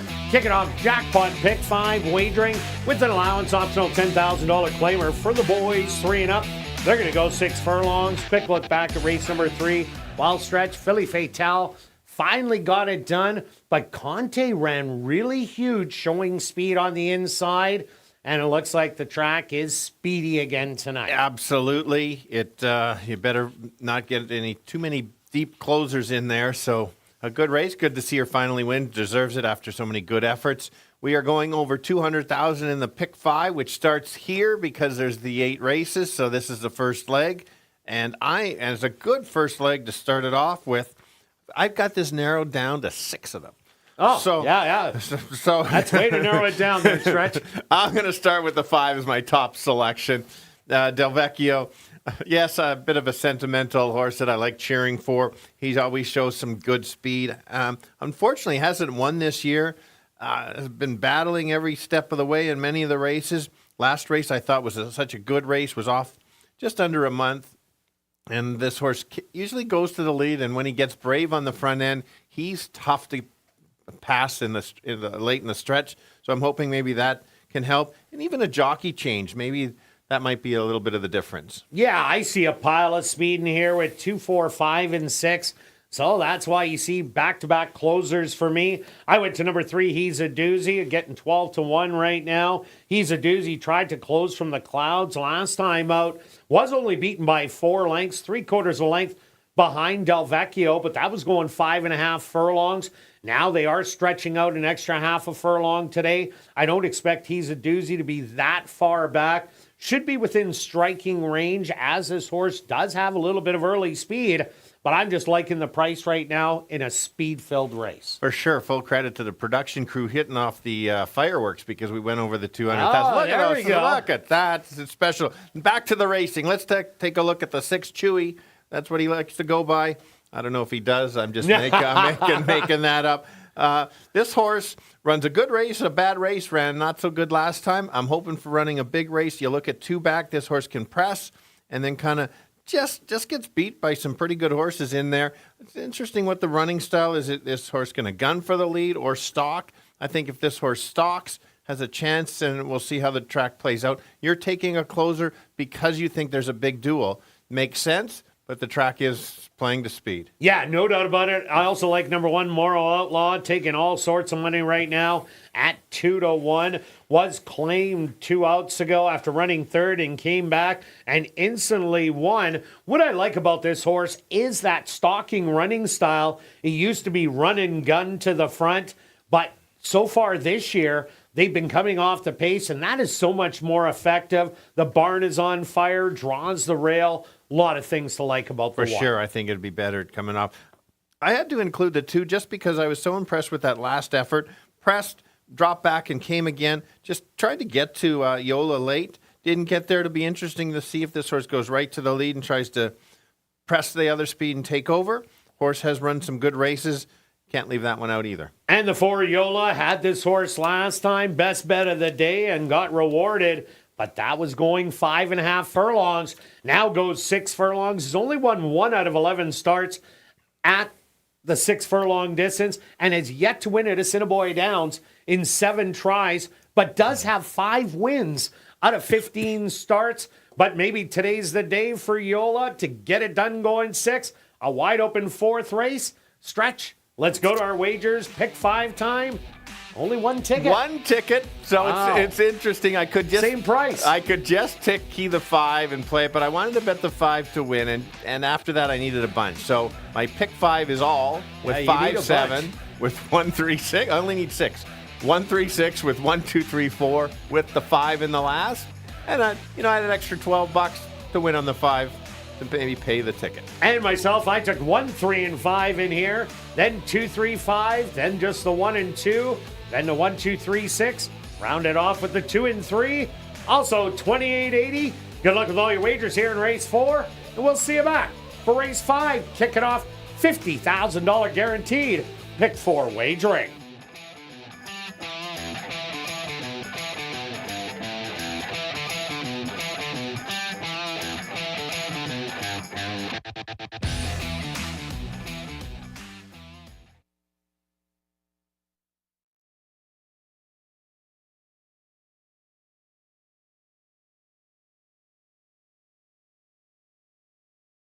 The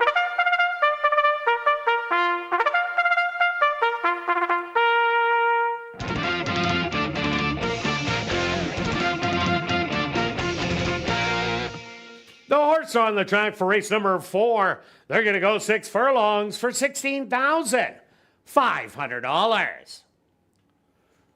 Number 1 is Moro Outlaw, owned by Monique Goulet, trained by Will Taranjo with Antonio Whitehall.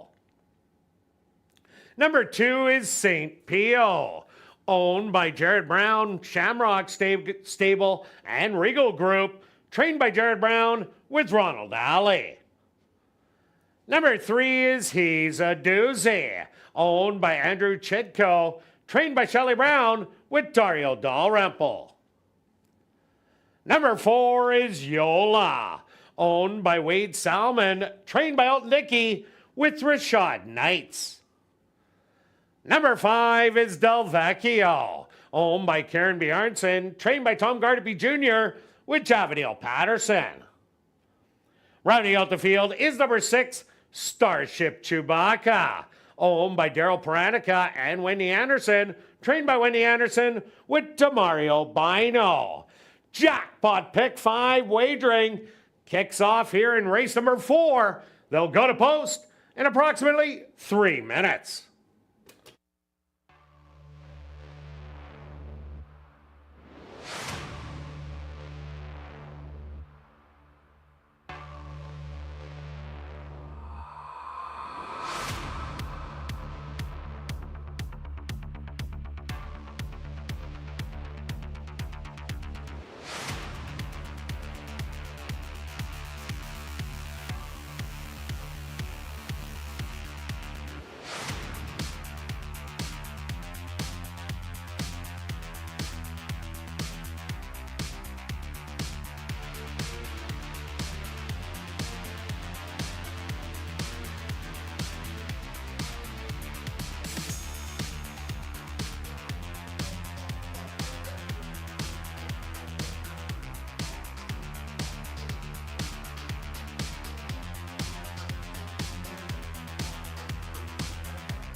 All right, the boys going 6 furlongs in a very competitive race. I think all of them have a shot to win it.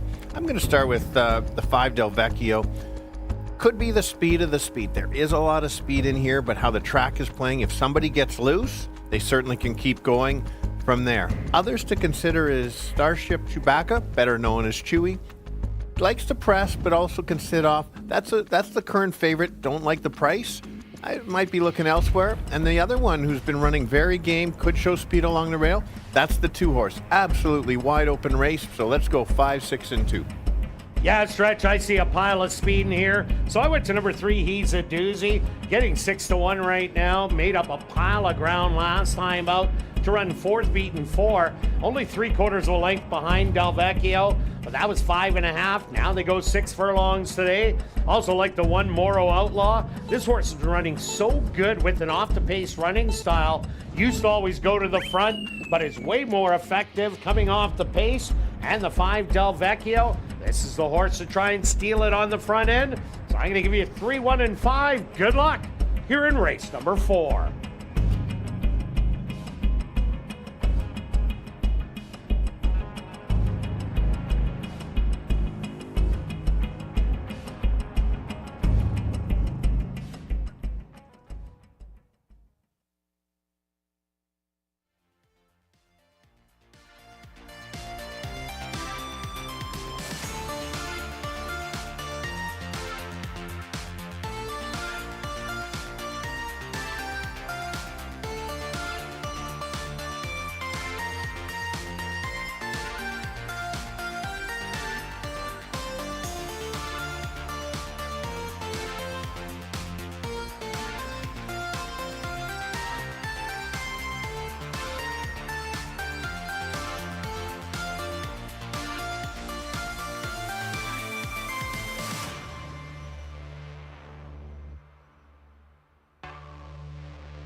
post time.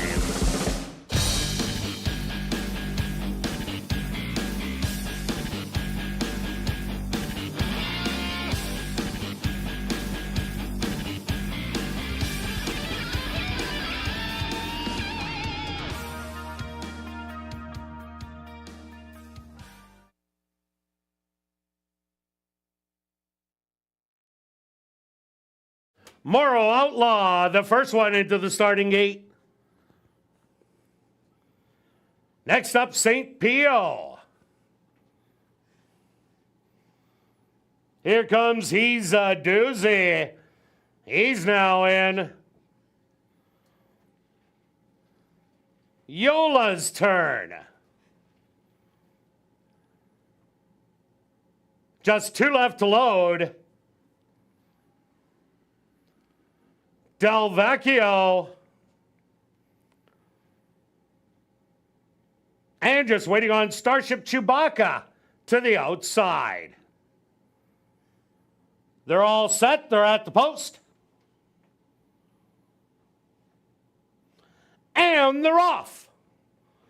Quickly from the outside, Del Vecchio goes straight after the early lead on the inside. Morrow Outlaw grabbing the position on the rail. Settled back in third. That's going to be St. Pio. 3 wide, Yola. Also in the mix, Starship Chewbacca, and He's a Doozy will be the early trailer, about 7 off the early lead. The opening quarter, 23-3, and Del Vecchio still running easy with a lead by 1.5. Starship Chewbacca to the outside in second. In between horses, Yola on the rail, Morrow Outlaw, then St. Pio, and the trailer still He's a Doozy. Del Vecchio still with that lead through the half in 46-3 as they hit the head of the lane. Del Vecchio, Morrow Outlaw now sees a space and comes running on by. Morrow Outlaw with all the late run, a 16th of a mile to go, and this one's not in doubt. Morrow Outlaw will win by 3. Del Vecchio second best, third's going to go to St. Pio, and fourth to Yola.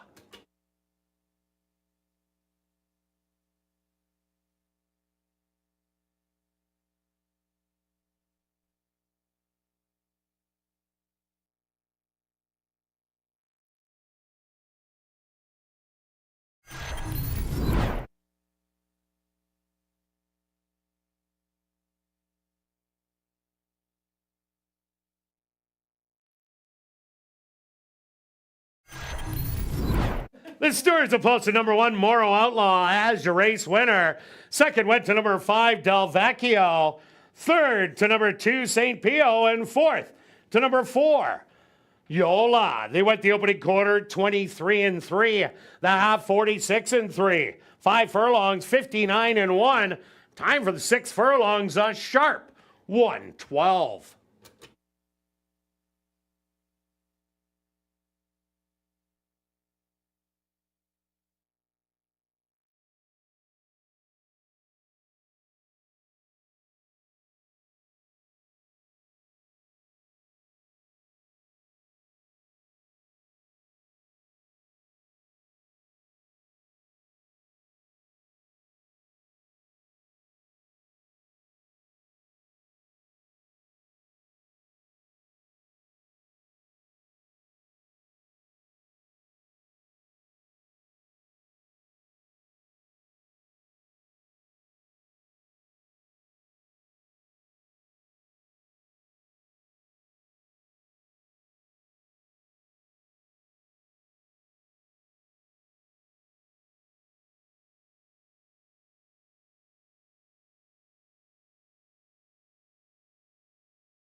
Now entering the winner's enclosure, the official winner here in race number 4, that's number 1, Moro Outlaw. Moro Outlaw is a Grey Roan gelding, 4 years old, by Moro Tap. Out of the mare color code by Too Much Bling. Owned by Monique Goulet, trained by Will Taranjo, and ridden to victory by Antonio Whitehall. Time for the 6 furlongs, 1:12.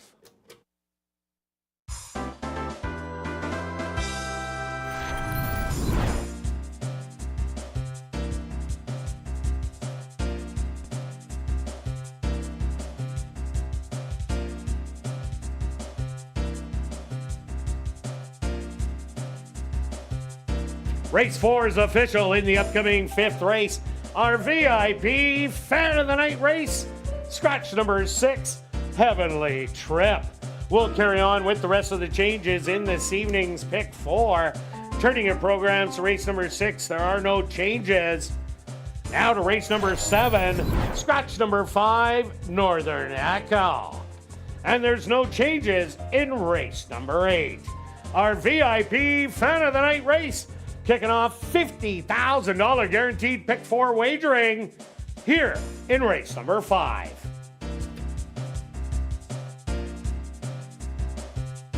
And please note that we have modified our racing schedule, and we did add dates in September.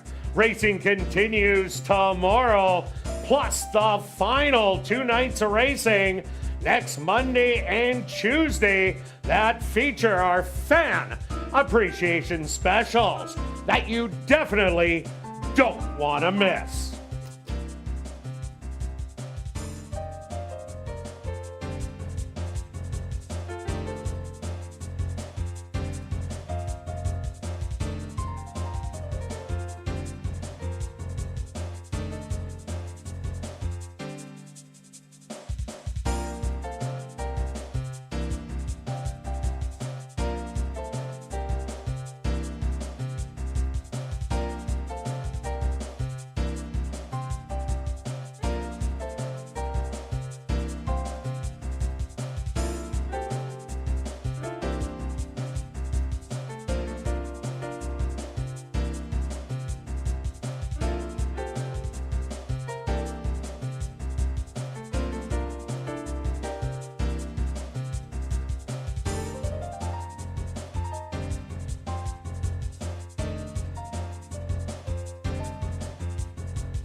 welcome back down paddock 4, race number 5. Kicking off $50,000 guaranteed pick 4 wagering with the $3,000 claimer for 3-year-olds and up. They're going to go 7 furlongs. Scratch number 6, Heavenly Trip.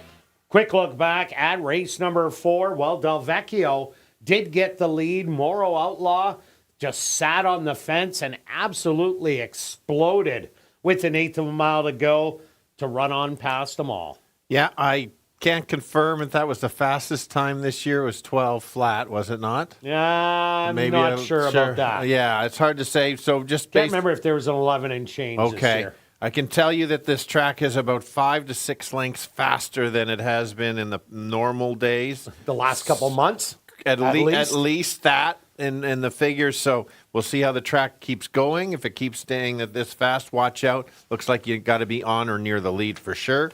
And let's keep it going. It's going to be a big pool in the pick 4 today. Already a bunch of kind of early money or big tickets been played. I'm going to start on the outside with Mr. Dazzle. And this horse ran a big race last time. It doesn't do well going 2 turns, but this horse drops in class. They're looking for a win. Why not at this time of the year? Does draw the outside, but this horse is not a need the lead type. This horse can come off the pace or go to the lead. I think just how Antonio recognizes how the race shape, he can decide if somebody goes or not. And with the right trip, certainly can win it. Yeah, no doubt about it. If he doesn't go to the lead, I think he'll fare better because there is a lot of horses that can show speed in here. I ended up going to number 5, Club Champ. Came off a big win last time out. Yes, it was against easier, but it was really impressive how Club Champ finally did it. Got rid of all that second and third itis. The last time this horse went 7.5 furlongs, barely got out of the starting gate, made a late charge down the lane, and barely got beat in the end, only by a head. But I think it's one of these horses that is totally on its game right now. So I have to respect it in here as they are on the board at 9-5. Yeah, and that's the key the last 2 weeks, horses that are on form. The 2, I think it was just running it a little too high a class, has the figures to be there. If there is going to be a battle, this horse will be coming late. You take a look at probably about 6 weeks ago or so. There's some nice efforts in there. You take a look at Dino's Cape there. That horse went to the stakes race, won some big races. Anything like that kind of effort certainly can be there. Yeah, definitely. Also like number 3, Golden Eyed. Here's a horse that used to run around 2 turns and did have some pretty good success in there. The track is a little off today, and this horse does do well on the off track. 2 wins and a second in 3 starts. Last time out was making a move at the head of the lane. Got absolutely shut down, but then kept on running. Was easily beaten by Club Champ in there, but really showed a wake-up call for a horse that showed talent early on in the meet. For sure. And let's take a look at the 1 along the rail, which is always dangerous going 7 furlongs. This horse certainly can show speed, and when he does, can go quite far. Ran a big race last time to just miss out. It'll be interesting to see if this horse goes or sits. Usually on the rail, you usually like to go. And number 4 is High Press. This could be the horse that is on the lead all by itself. Has been beaten double digits in the last couple. All you see is sprint races on the form. I had to do a little research on this one, Stretch. This horse in 46 lifetime starts has run a route of ground 5 times. 1.70 yards, had the lead all the way through, finished 4th, finished 7th, but always had the lead, but wasn't able to hit the board. So maybe it can go all the way, only going 7 furlongs today. But this is a wild one to open off pick 4 wagering. Stretch, what do you got? Nice research on checking that out. I've got 2 tickets. It worked yesterday. When you played 2 tickets, it worked. Yeah. So I'm still going back to 1 and bulking it up. All right, sure. I've got hoping to get one of my keys, and if I get both, I can hit it twice. 2, 5, and 7 in this race with 1, 3, 6, with 1, 2, 3, 4. Some prices in there. Keying the 5. If I can get Dazzle home, then I have a bunch left with 1, 3, 6, 1, 2, 3, with 2, 3, 5, 7. And I'm stepping it up today. I'm taking 2, 3, 5, 7 with 1, 2, 3, 6 with 1, 2, 3, 6 again. And keying the 3 in the last. That's $64. Good luck with all your wagers here in race number 5. And we'll see you back for race 6, the Gold Cup.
The horse on the track for race number 5, our VIP Fan of the Night race. They're going to go 7 furlongs for $10,500. Number 1 is Liars Club, owned by Mike Taranjo, trained by Lee Delaron with Praven Badri. Number 2 is East Rand, owned by Stashes and Stables, trained by Fred Rawson with Chavi and Chow. Number 3 is Golden Eyed, owned by Croto Chuckwagon Team, trained by Jennifer Jordan with Dane Dawkins. Number 4 is High Press, owned by Hardball Stable, trained by Stephen Gaskin with Sen Balrope. Number 5 is Club Champ, owned by Tom Boyko, trained by Carl Anderson with Demario Bino. Number 6, Heavenly Trip, was scratched. Number 7 is Mr. Dazzle, owned by Wade Salmon, trained by Elton Dickey with Antonio Whitehall. Our VIP Fan of the Night race. Here in race number 5, they'll go to post in 4 minutes.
All right, the boys kicking off the 50,000 guarantee pick 4 pool. Good competitive race. We've got the 7 on the outside.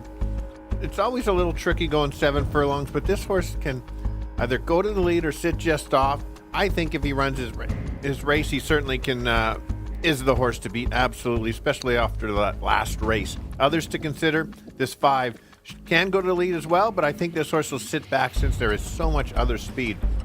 Who is a true closer in here? That's the 2. Drops in class, should wait in the weeds and just try to make a late run. 12-1, great value there. 7, 5, and 2. Kirt. Yeah, Stretch, I went to number 5, Club Champ. Has been running well all year long. 6 for 8 in the money. Last time out, just mowed them all down and easily won by 3 1/4. The previous start didn't get out of the gate. I expect the horse to be forward, not too far back, so should get a pretty good trip. I also like the 2-horse East Rand. Has some races back for $7,500 that fit really well going around 2 turns.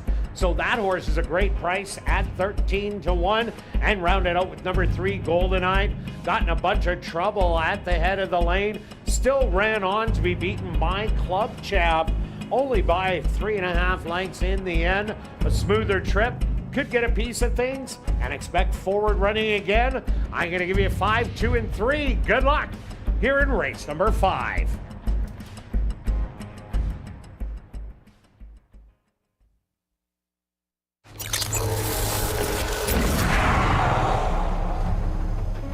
It's now 2 minutes to post time at ASD.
Liars Club will be the first to find his position. Into the starting gate, East Rand just walks in. Next up, Golden Eyed. High Press's turn. Just 2 left to load. Club Champ.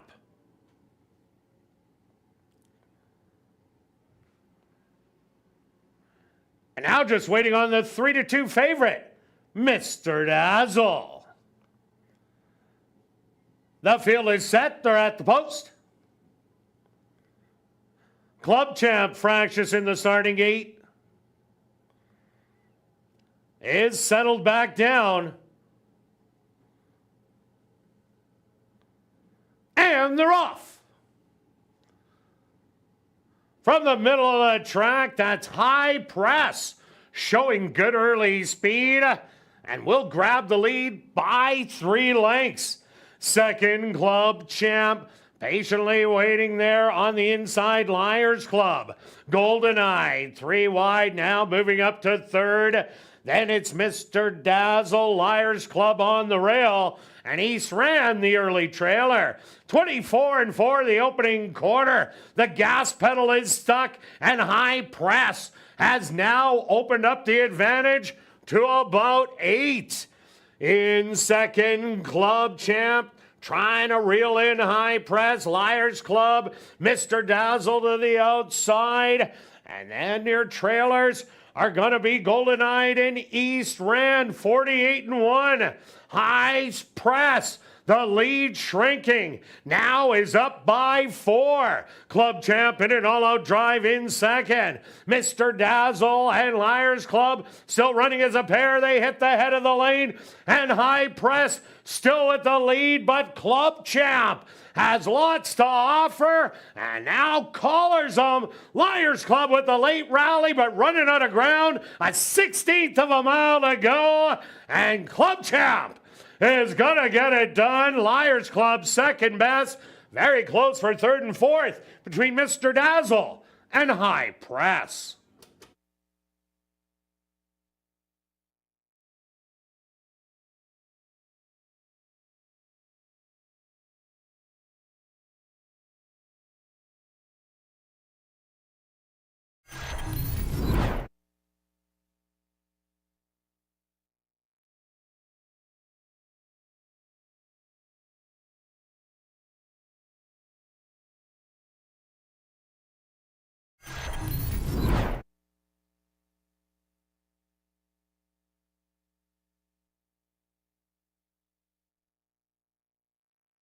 The Stewart's opposed to number 5, Club Champ. As your race winner, second goes to number 1, Liars Club. A photograph has been called to determine the show position. They went the opening quarter 24-3, the half 48-1, 6 furlongs, 114-2. Time for the 7 furlongs, 128-2.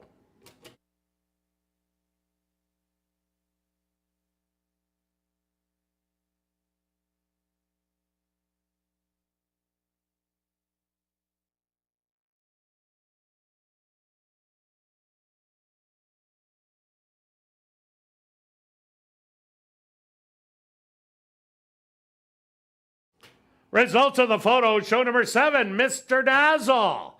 Finishing third, fourth goes to number 4, High Press.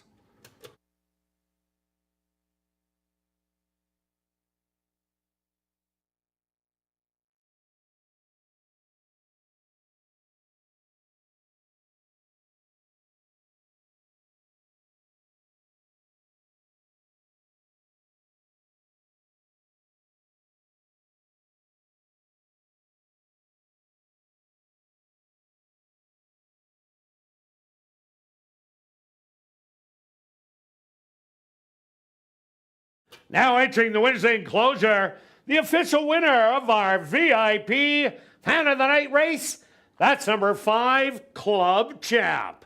Club Champ is a bay gelding, 6 years old, by Finnegan's Wake, out of the mare Miss Big Stuff by Big Drama.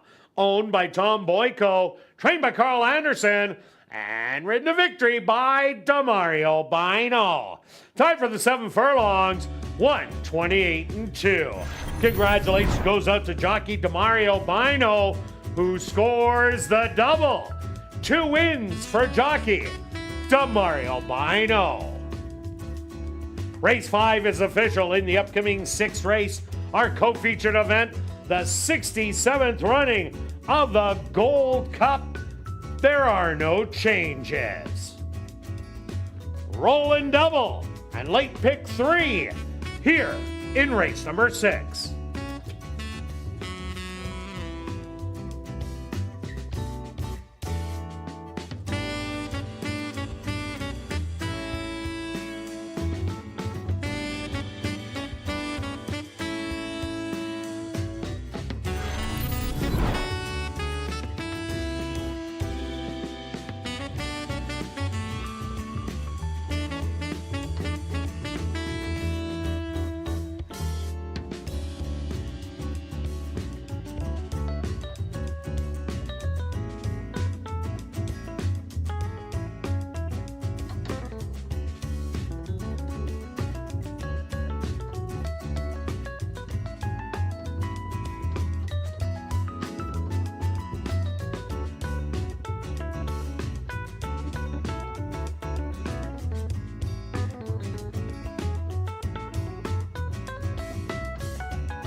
Ladies and gentlemen, turning your programs back to race number 5, we had 3 claims to report. First off, claim for $3,000 was number 3, Golden Eyed, claimed by Dale Zwiesliak, owner-trainer. Also claimed for $3,000 was number 5, Club Champ, claimed by Back on Track stable, trainer Jennifer Jordan. And claimed for $3,000 was number 7, Mr. Dazzle, claimed by Karen Bjarnson, trainer Tom Gardepy Jr.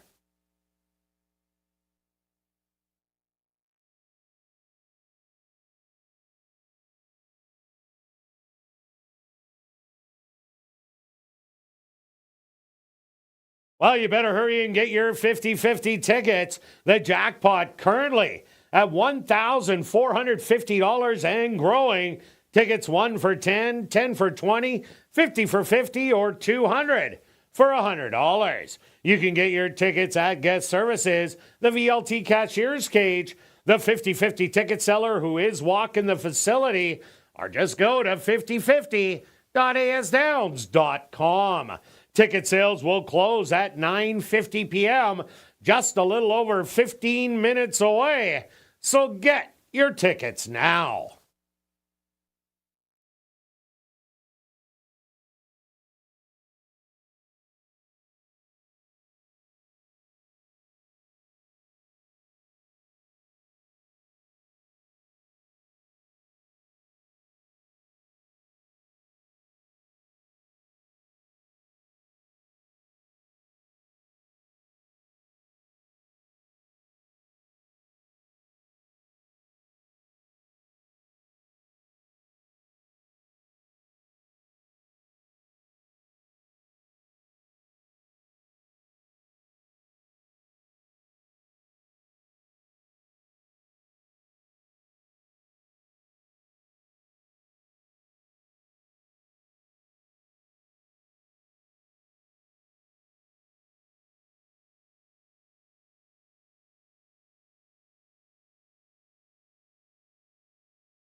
And welcome back down the paddock for race number 6, our co-featured event, the 67th running of the Gold Cup for the boys 3 and up.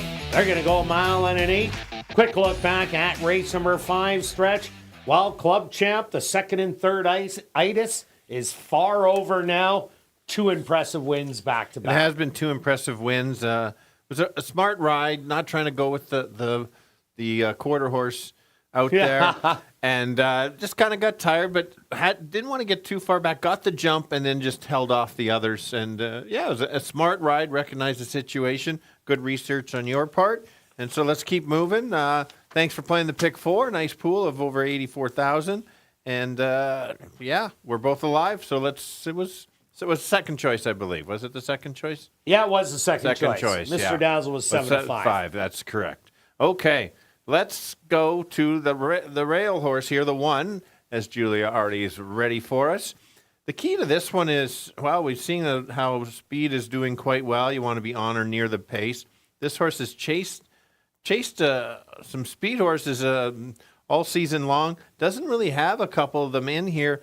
I think the other one that could go is maybe Big Nick might decide to go. Yeah, I don't think so, though. I think he'll sit close, though. That's fair. And so we know Convention's going to see them all. And Blazing Bow's at the back. Now Magic Tiger, same thing. And Magic Tiger sits back, and Roussette likes to sit kind of stalkerish. And as you've mentioned this week alone, pace makes the race. Well, who's the pace? That's the one. Definitely, I'm with you there. Another horse I like in here is a 3-year-old Roussette. The 3-year-olds, as of late, have been beating up on the older horses.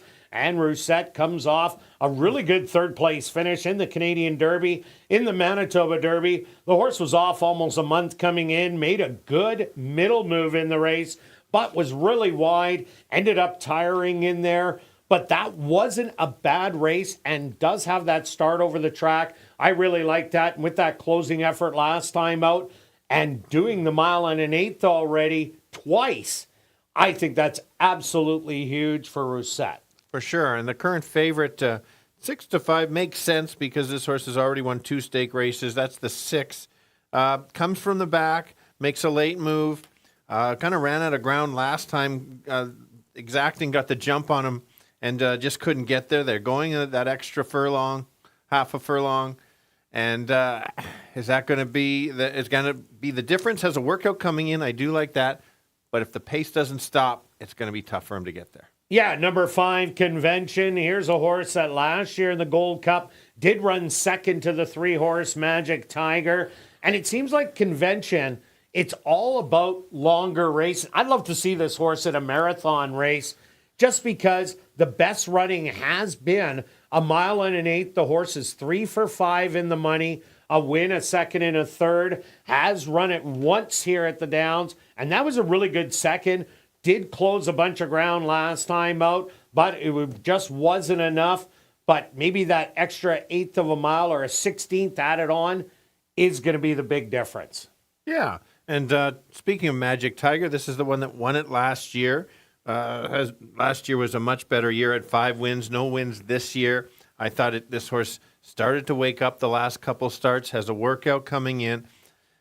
His top performance would be good enough to win this. It's that good of a field. Getting 10-1, which I'll take 10-1 on Magic Tiger any day. Yeah, no doubt about that. Really woke up last time, and actually the last 2 races, the 4 Big Nick. Here's a horse that's going to be a stalker in here. Woke up 2 outs ago, lost to Blazing Bow, only by a head, where Blazing Bow went by to steal that win away. Last time out, Big Nick rallied with Blazing Bow, but they couldn't catch the one exacting.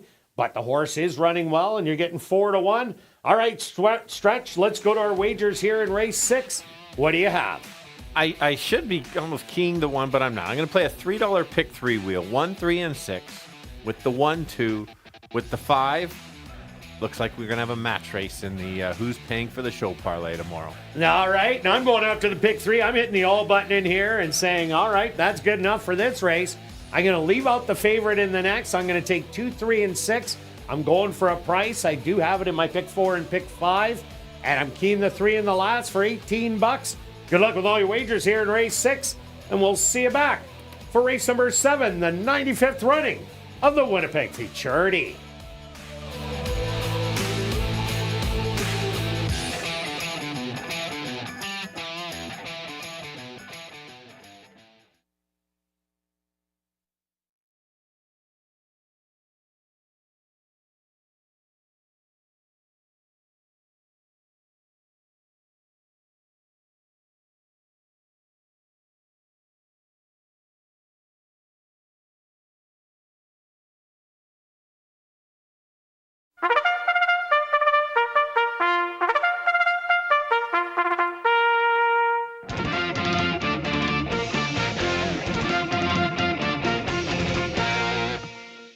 Assiniboia Downs is proud to present our co-featured event here in race number 6. It's the 67th running of the Gold Cup. For the boys 3 and up, they're going to go 1.125 miles for $50,000. Number 1 is Exacting, owned by Drop and Racing, James Keplin and Parker Wallette, trained by Steve Keplin Jr. with Sven Ballrup. Number 2 is Rousset, owned by Henry Witt Jr., trained by Lee Delaron with Antonio Whitehall. Number 3 is Magic Tiger, owned by Bill Meikle and Wind Answer Stable, trained by Wendy Anderson with Ronald Alley. Number 4 is Big Nick, owned by Roll the Dice Stable and Royce Finley, trained by Murray Duncan with Demario Bino. Number 5 is Convention, owned by John Gannis, trained by Jared Brown with Dario Dalrymple. Rounding out the field is number 6, Blazing Bow, owned by A2 Thoroughbreds, trained by Michael Nault with Praven Badry. Following the running of the Gold Cup, Assiniboia Downs is very pleased to have on hand our Chief Executive Officer, Darren Dunn, to make a trophy presentation to the winning connections. The 67th running of the Gold Cup here in race number 6. They'll go to post in approximately 3 minutes.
Hey, many of the top older boys on the grounds today, and they're going 1 1/8 miles. That means they're going to go past the wire the first time, go around again.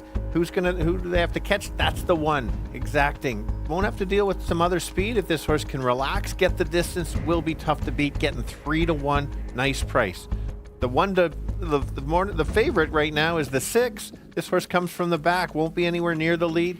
Can run down the lake, gets that extra distance. And the horse that was solid last year needs to improve a little bit. That's the 3, getting 5-1. Nice value there. Let's go 1, 6, and 3. Kirt?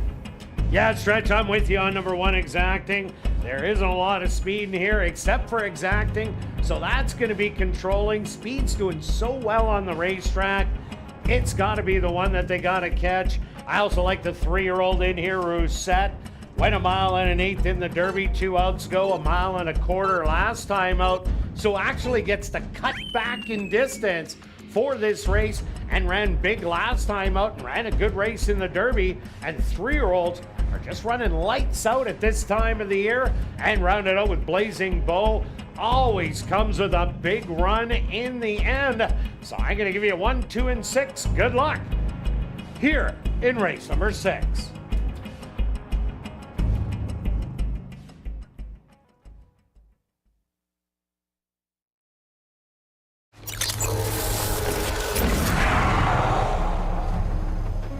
It's now 2 minutes to post time at ASD.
time.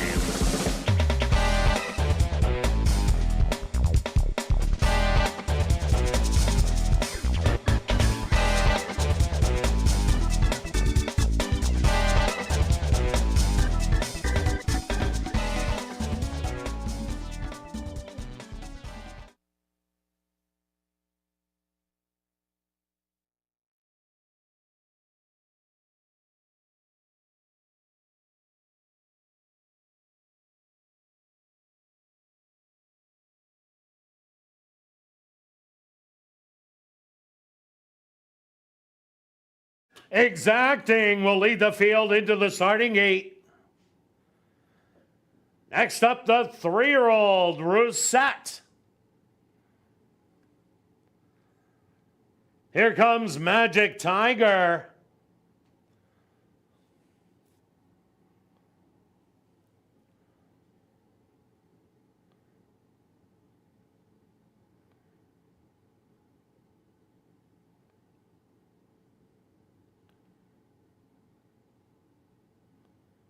Big Nick ready to go in. Just 2 left to load. Convention.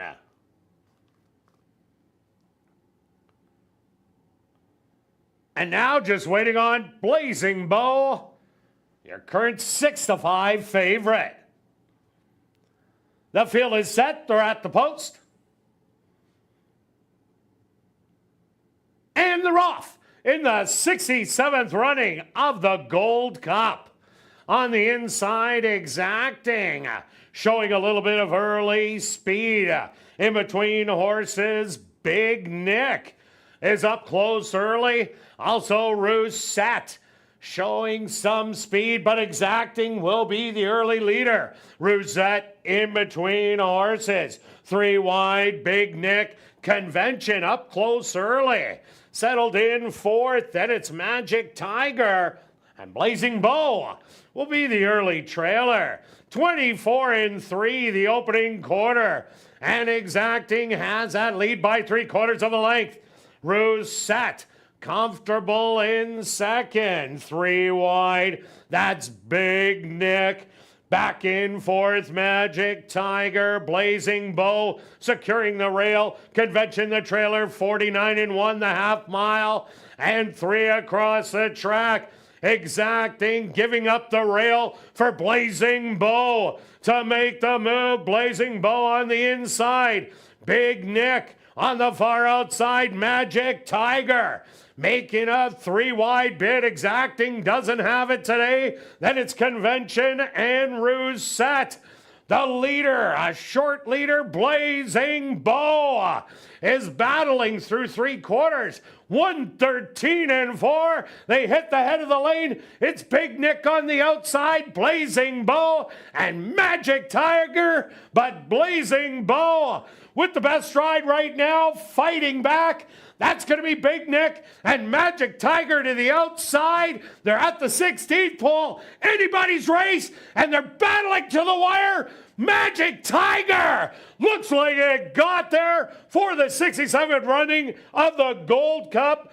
Close between Big Nick and Blazing Bow.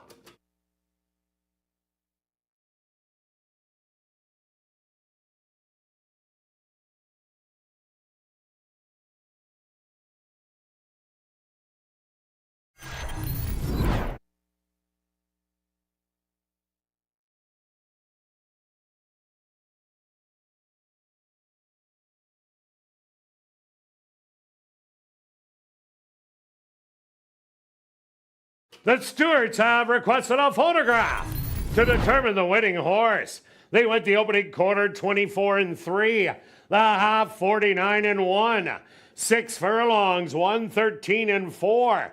Time for the mile 140. Time for the mile and an eighth 154-1.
Results of the photo show the winner number 3, Magic Tiger. Second goes to number 4, Big Nick. Third to number 6, Blazing Bull. And fourth to number 5, Convention.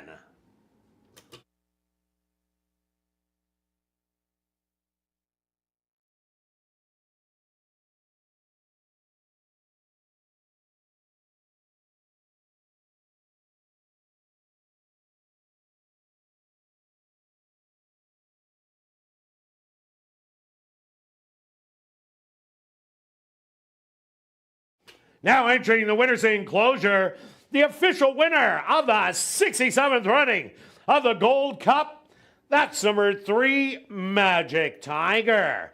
Magic Tiger is a chestnut gelding, 6 years old, by Smiling Tiger, out of the mare Funny Gal by Lucky Pulpit.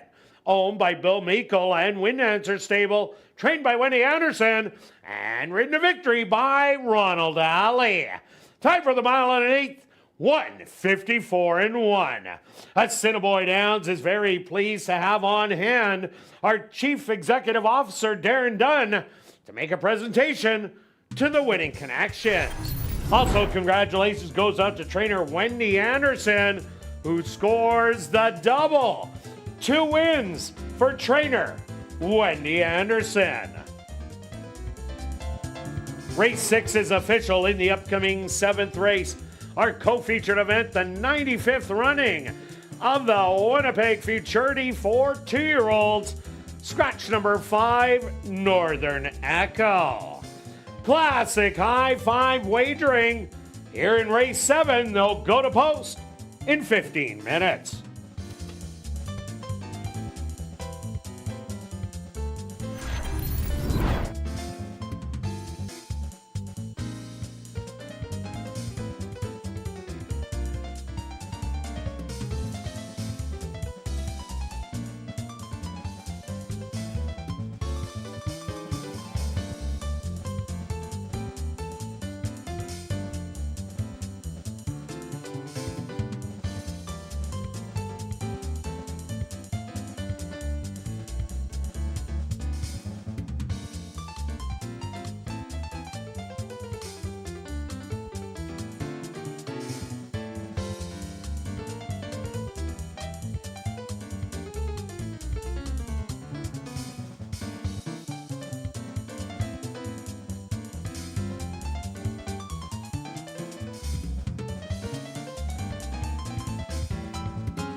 Ladies and gentlemen, we've drawn our winning ticket in tonight's 50-50 draw.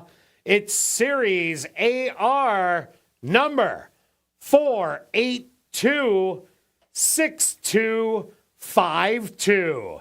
Congratulations, you won $820, and that ticket was purchased on track. You can collect your winnings at Guest Services on the main floor, South End.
And welcome back down paddock for race number 7, Classic High Five Wagering for the 95th running of the Winnipeg Futurity.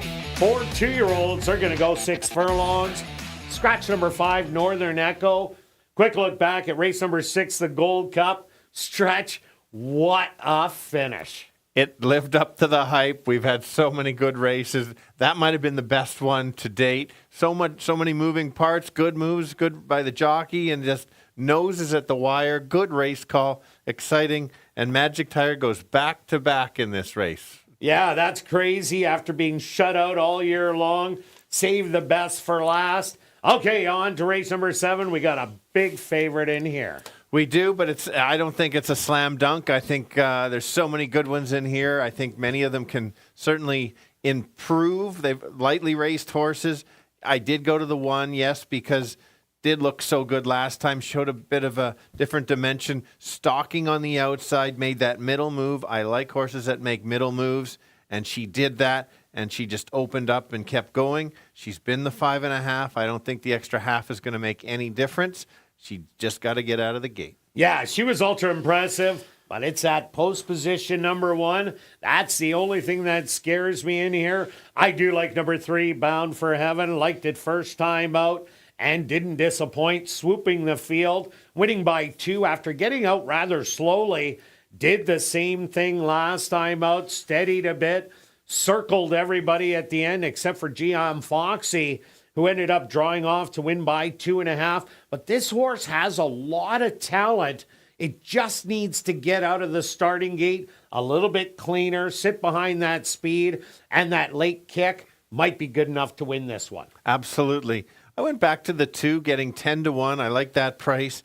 Troubled first start, all sorts went wrong. Next start, got in a nice spot, waited for the hole and exploded out. I like that move. I think this horse has even more room for improvement. If there is a bit of a pace battle, this horse certainly shows it can come off the pace, and I like that for the 2-year-olds when they go 6. And the 6 horse Gopher, they're adding blinkers on today. This horse showed really good speed last time out, then took back, made a late run, and was out-kicked by number 2, Conspiracy Theorist. Maybe with the blinkers on today, that's going to change things. I think this horse will be forwardly placed. For sure. The long shot on the board is the 4. You've got to watch how good this horse looked in the final 8th. I made notes on this and just how the strides got bigger and longer as the race went on. And that's I think this horse has improvement as well. And a workout since, there's more room for improvement. 14-1 is a good play. And the 7, Welcome to Hollywood, looked like a world beater in its first lifetime start. Has only got a second to Gee, I'm Foxy 2 outs ago. But if Welcome to Hollywood could bring this A game from that first start, she should be really tough in here. But let's go to our wagers. Here in race number 7, Stretch, what do you have? I'm going to take a 30 place on a long shot on my 2 horse because I know the one's pretty good, just in case. Just a simple 30 place 2. And I'm going to the tractor, 1313 with 2-6. That's going to cost you $4, but I'm doing a $5 one for 20. Good luck with all your wagers here in race 7, and we'll see you back for race 8.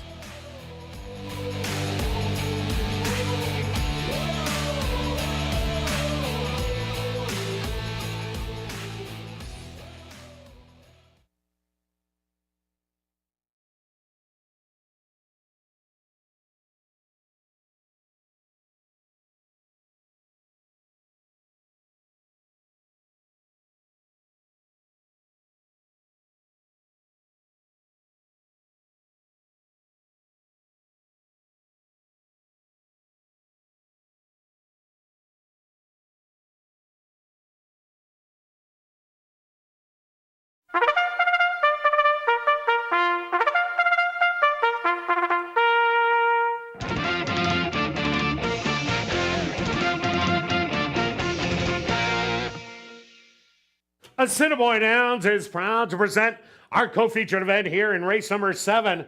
It's the 95th running of the Winnipeg Futurity for 2-year-olds. They're going to go 6 furlongs for $50,000.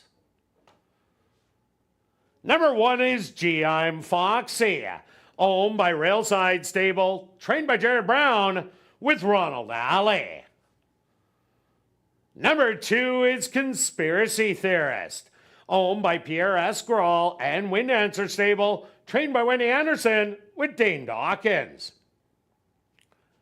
Number 3 is Bound for Heaven, owned by Gary Naherniak and Leon Howham, trained by Mike Taphorn with Neville Stevenson.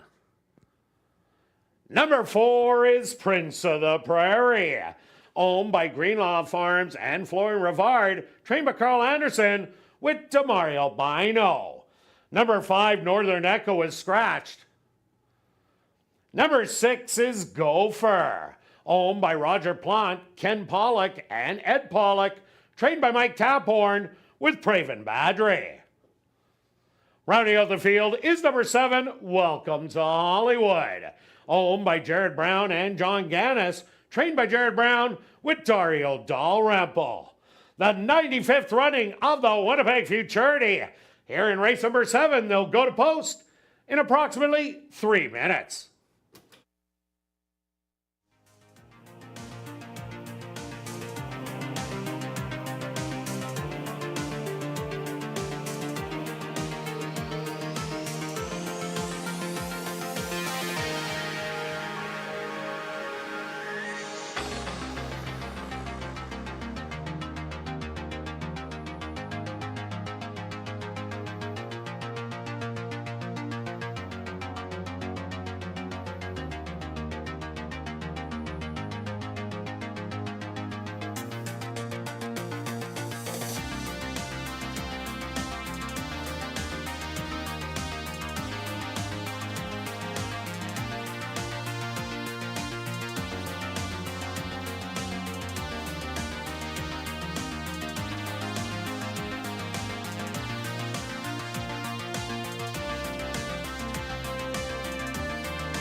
Many of the top 2-year-olds in a big stake race. We've got 3 girls, 3 boys battling it out. Let's start with one of the girls. Big favorite on the rail is the One.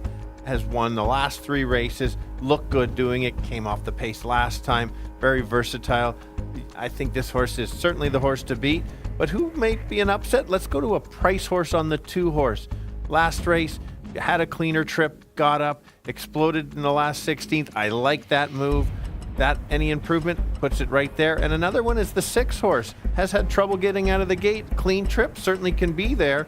So let's go as easy as 1, 2, 3. Kirt. Yeah, Stretch, I did go to number 3, Bound to Heaven. I think there's going to be a duel once again. And if GM Foxy can't overcome the 1 hole, I think Bound for Heaven showed uber talent first time out after breaking slow and did it again. I think this horse has a huge shot in here. Obviously, GM Foxy going for 4 in a row. This is the horse to beat. And number 6, Gopher, gets blinkers on today. And I think will be forwardly placed and has shown a lot of talent. So I'm going to give you 3, 1, and 6. Good luck here in race number 7.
GM Foxy, the 2-5 favorite, leads the 2-year-olds into the starting gate.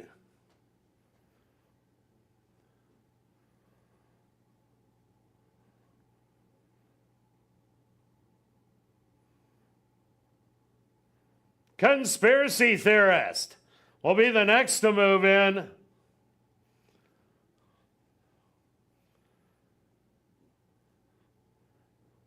It's now Bound for Heaven's turn.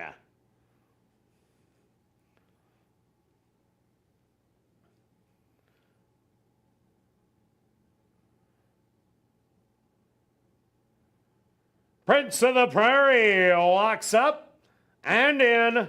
Just 2 left to load.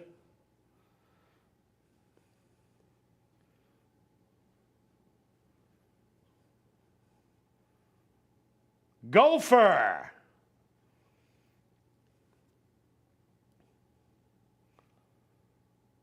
And now just waiting on Welcome to Hollywood to the outside. The field is set. They're at the post. Bound for Heaven, fractious in the gate. Now settled back in. Again at the post. And they're off in the 95th running of the Winnipeg Futurity. From the middle of the track, that's going to be Gopher showing a little early speed. And GM Foxy now moves up on the inside. Bound for Heaven is too wide. 3 wide, Gopher, and 4 wide, Welcome to Hollywood. And then 4 more lengths back to Conspiracy Theorist. And your early trailer, Prince of the Prairie. 23 and 4 the opening quarter. And gee, I'm Foxy has control by a length and a half. Welcome to Hollywood. Well meant on the outside today. Now engages GM Foxy. Back to third, Gopher. Rallying on the far outside. Prince of the Prairie. They hit the head of the lane. And Welcome to Hollywood on the outside with the best stride. GM Foxy just doesn't have it today. Welcome to Hollywood. A 16th of a mile to go. Looks like it's going to give Jared Brown win number 600 in the 95th running of the Winnipeg Futurity. A good rally for second by Prince of the Prairie, third to Conspiracy Theorist.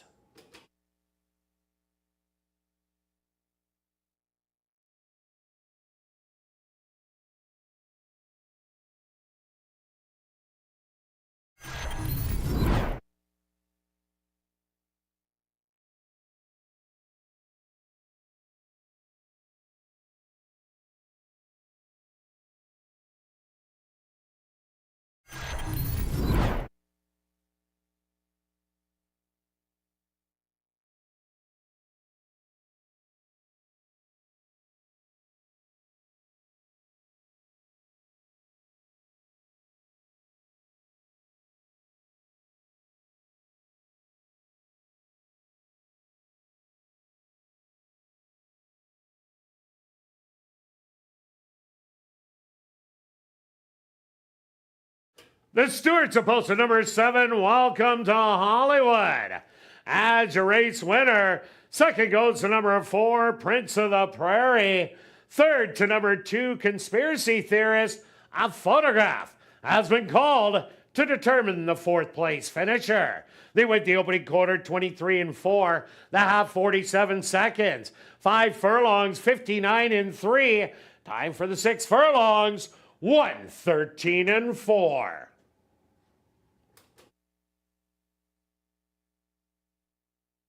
Results of the photos show number 1, GM Foxy, finish in 4th. Number 6, Gopher, finish in 5th.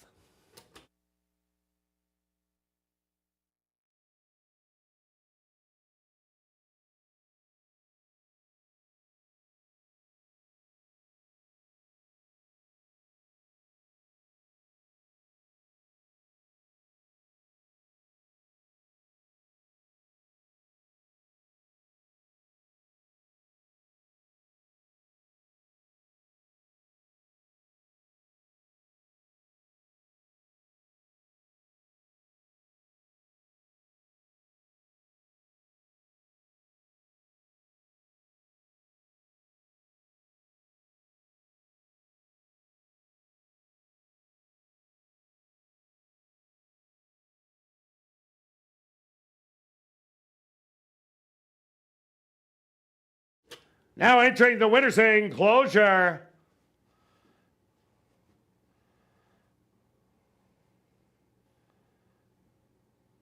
the official winner of the 95th running of the Winnipeg Futurity, that's number 7, Welcome to Hollywood. Welcome to Hollywood is a dark bay brown filly, 2 years old, by Omaha Beach, under the mare Arch of Troy by Arch. Owned by Jared Brown and John Gannis, trained by Jared Brown, and ridden to victory by Dario Dalrymple. Time for the 6 furlongs, 1:13 and 4. Assiniboia Downs is very pleased to have on hand our Chief Executive Officer, Darren Dunn, to make presentation to the winning connections. Also, congratulations goes out to Dario Dalrymple, who scores the double.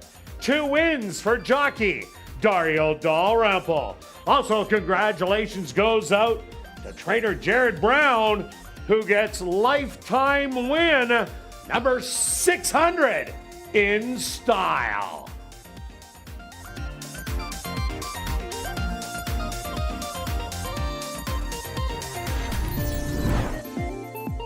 Race 7 is official in the upcoming 8th race. Classic high five wagering.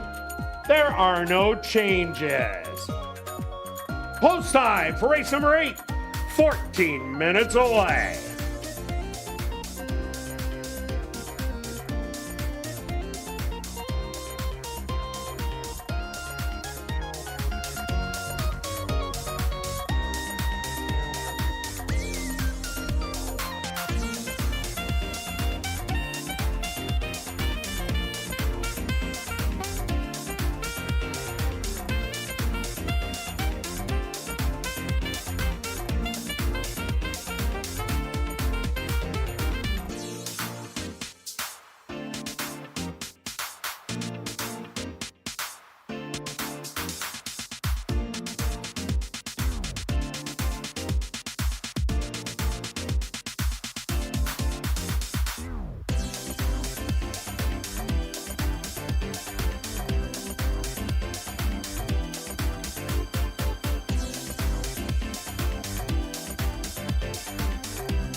And welcome back down the paddock for race number 8.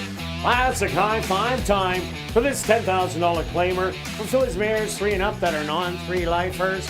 They're going to go 6 furlongs. Quick look back at race number 7, the Winnipeg Futurity. While Gee, I'm Foxy did overcome post position number 1, but it was the stablemate Welcome to Hollywood who came with that race that it ran first time out and ran big. Yeah, that was the key. You mentioned it when we were in the paddock, that if that race comes back, watch out, and it certainly did. And we knew it was a competitive race, a talented field for sure. And so just happened that GM Foxy broke a step slow, had to rush, and then kind of got tired late. But congrats to Gerald Brown on 600. We were talking off of camera before the race. Be neat if he got the 600. I think we could both be honest about it. Was probably thinking it was the 1, not the 7. Yeah, no doubt about it. But since he owns half the 7, it made it even more sweet. All right, on to race number 8, Stretch. What do you like? All right. I've got the favorite currently right now. I might be adjusting. Heads up, Beth.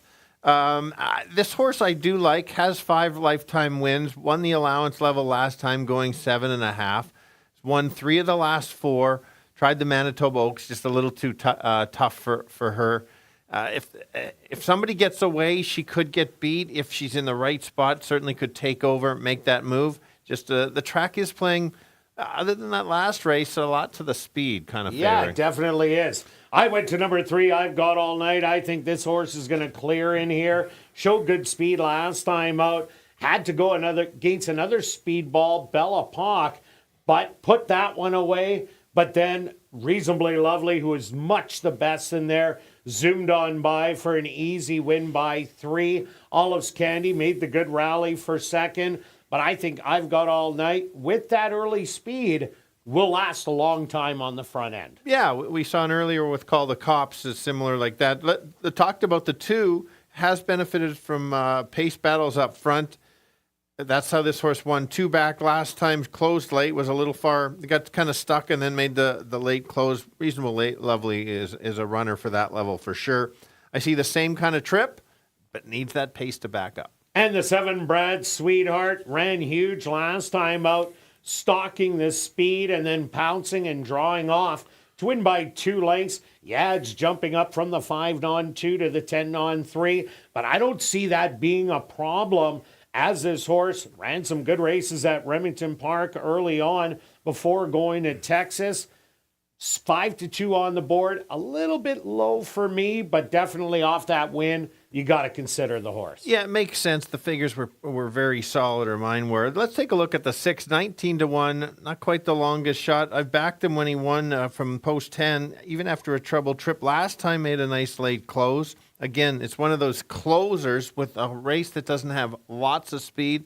Might be, again, needs that pace to back up, but has the races to certainly be in there. You don't want to leave this horse out, at least in the exactor, or try. And number 4, Driving. Here's another horse that could offer some speed to the race. Showed good speed early on, as the horse did break its maiden and its non-2 back-to-back, but hasn't really shown that speed since. Has been in contention, but not battling for the lead. Was in a really tough race last time out. A 4,000 non-winners of the year, or 4-lifer.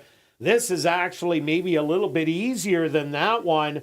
So Driving, give this horse another shot, even though it's the longest shot on the board. Yeah, let's take a look at the 1. 2 back, 1 at this distance. Had a bit of a duel in front and then took over. I like that race. Last time, went the 7 furlongs, cuts back. This is a way these type of horses win or improve. Again, they've got to fill up the try and the super, and this is one that you certainly could do that. All right, let's go to our wagers here in race 8, Stretch. What do you have? Well, I've got this exactor, but the speed I've got to adjust. So, Beth, it's going to be a classic change alert. It's a classic change alert. All right. $3 exacta box with the 3, 5, and 7. That's it? That's all for today. I'm saving up. We've got a big day of show parlay. I want to see if you can finish back-to-back show parlays. Yeah, okay. Yeah, I know. Yeah, I'll try. All right, and I'm going after the tractor in here. I'm taking a tractor 2-3 with 5-7. That's $4. I'm taking a $5 one for 20. Good luck with all your wagers here in race 8. And we'll see you back tomorrow, 6:45 Central, for ASD Live.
The horse on the track for race number 8, they're going to go 6 furlongs for $13,700. Number 1 is Happy Birthday, owned by Cool Guys Stable, trained by Maria Stanford with Dane Dawkins. Number 2 is Olive's Candy, owned by Jerry Lambert, trained by Tom Gardapi Jr. with Rashad Knights.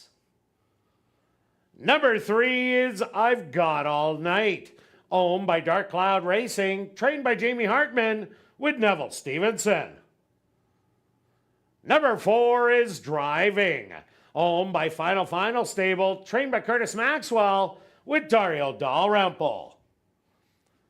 Number 5 is Commando's Last Dance, owned by A2 Thoroughbreds and True North Thoroughbreds, trained by Michael Nault with Praven Badri. Number 6 is Au Pair, owned by Marvin and Deb Buffalo and High Road Stable, trained by Marvin Buffalo with Demario Bino.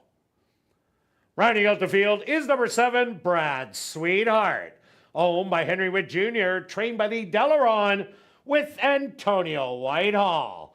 Classic high five wagering here in race number 8. They'll go to post in approximately 3 minutes.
All right, the Girls close out an exciting race card today, going 6 furlongs. Current favorite is the 5. It's going to probably sit just off the pace and try to make a late run. Has been running so well. Drops into the claiming ranks and actually has 5 lifetime wins where many only have 2 in here. So don't leave that one out. Not a big fan of the price. Let's take a look at the 2. This is another one of those closers. If the pace backs up, this horse will be flying late. Always gets there. Sometimes a little too late, but if right timing could get there. And a surprise favorite is the 7. I like this horse at 6-1, not so much at 8-5, but after that last race, it does make sense. Let's go 5, 2, and 7. Kirt? Yeah, Stretch, I ended up going to number 3, I've Got All Night. I do not see a lot of speed in here, so I think the 3 is going to have it all her own way on the front end. She had a speedball to contend with last time out. That's not going to happen this time. So I'm going to take a shot on her to go all the way. I also like number 2, Olive's Candy. She's just running so good right now. I think that she's going to be a stalker in here. Ran that good second. Definitely can win this one. The 7, Brad Sweetheart. Big win last time out. Did it with ease. So I'm going to give you 3, 2, and 7. Good luck here in race number 8.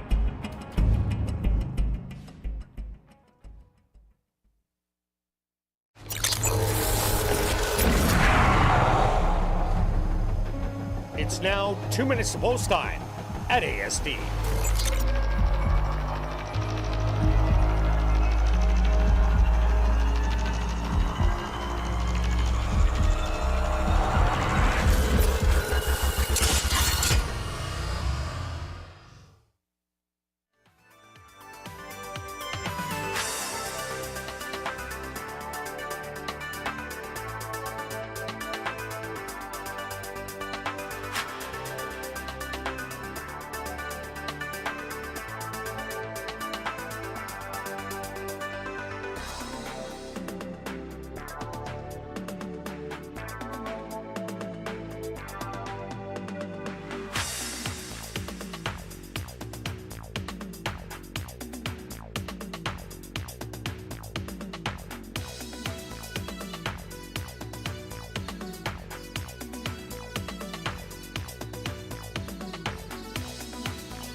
Post time!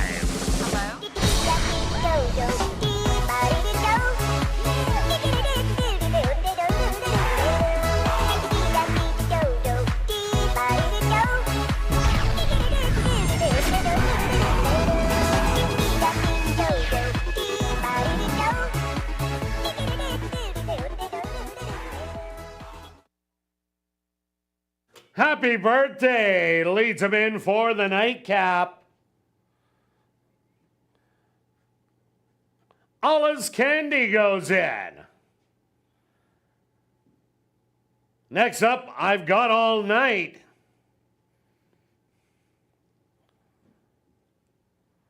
Driving, set to move in.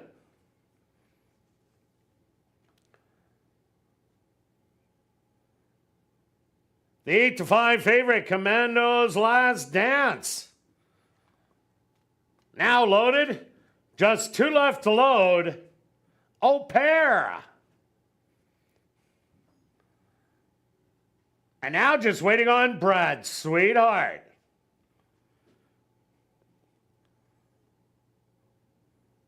The field is set. They're at the post. Olive's Candy, a little fractious in the gate. Settle down, and they're off. From the inside, I've Got All Night. Quickly goes out to secure the front end. On the outside, Driving will be up close early. Olive's Candy secures the inside. Brad Sweetheart, 4th, 3 lengths off it. Then it's Commando's Last Dance. Au Pair, and Happy Birthday is the early trailer. 23-2 the opening quarter, and I've Got All Night has opened up the advantage now to 3. Back in second, driving Commando's Last Dance and Brad Sweetheart. Moving up on the outside, Olive's Candy has found a seam on the rail. Then it's driving Au Pair. And Happy Birthday, they hit the head of the lane. The half 46 and 3. And I've Gone All Night spins out of the turn with the lead by 4.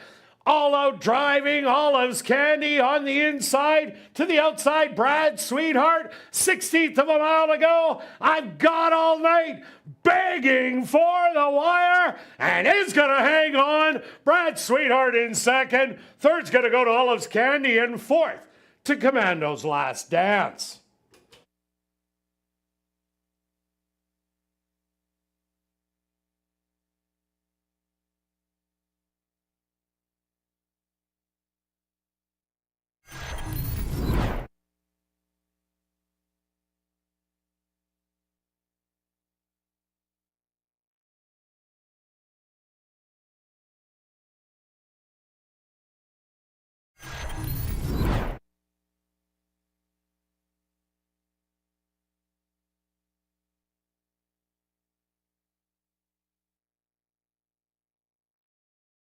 The Stewart's opposed to number 3, I've Got All Night. As your race winner, second goes to number 7, Brad Sweetheart. Third to number 2, Olive's Candy. Fourth to number 5, Commando's Last Dance. And fifth to number 6, Au Pair. They went the opening quarter 23 and 2, the half 46 and 3. 5 furlongs, 59 and 1. Time for the 6 furlongs, 13 and 1.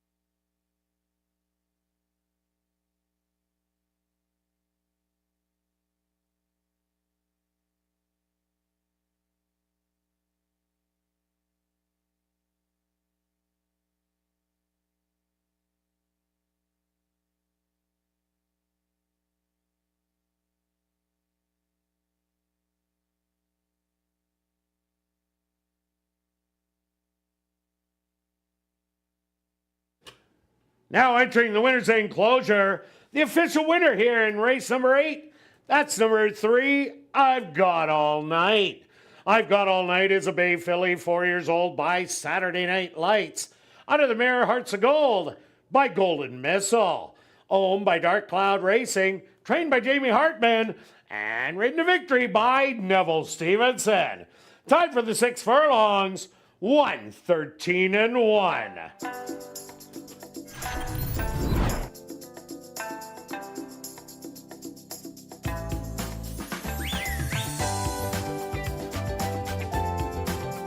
Well, now it's time to head up to the clubhouse to enjoy Crazy Hour on the second level, where a free $500 cash draw will take place at 11:30 p.m. in the VLT Lounge, as well as beer, wine, and shots, just $5 and 25% off all appetizers. And just a reminder that there are only 3 live race nights remaining in the 2024 season. Racing resumes tomorrow and next Monday and Tuesday at 7:30. We'll see you then.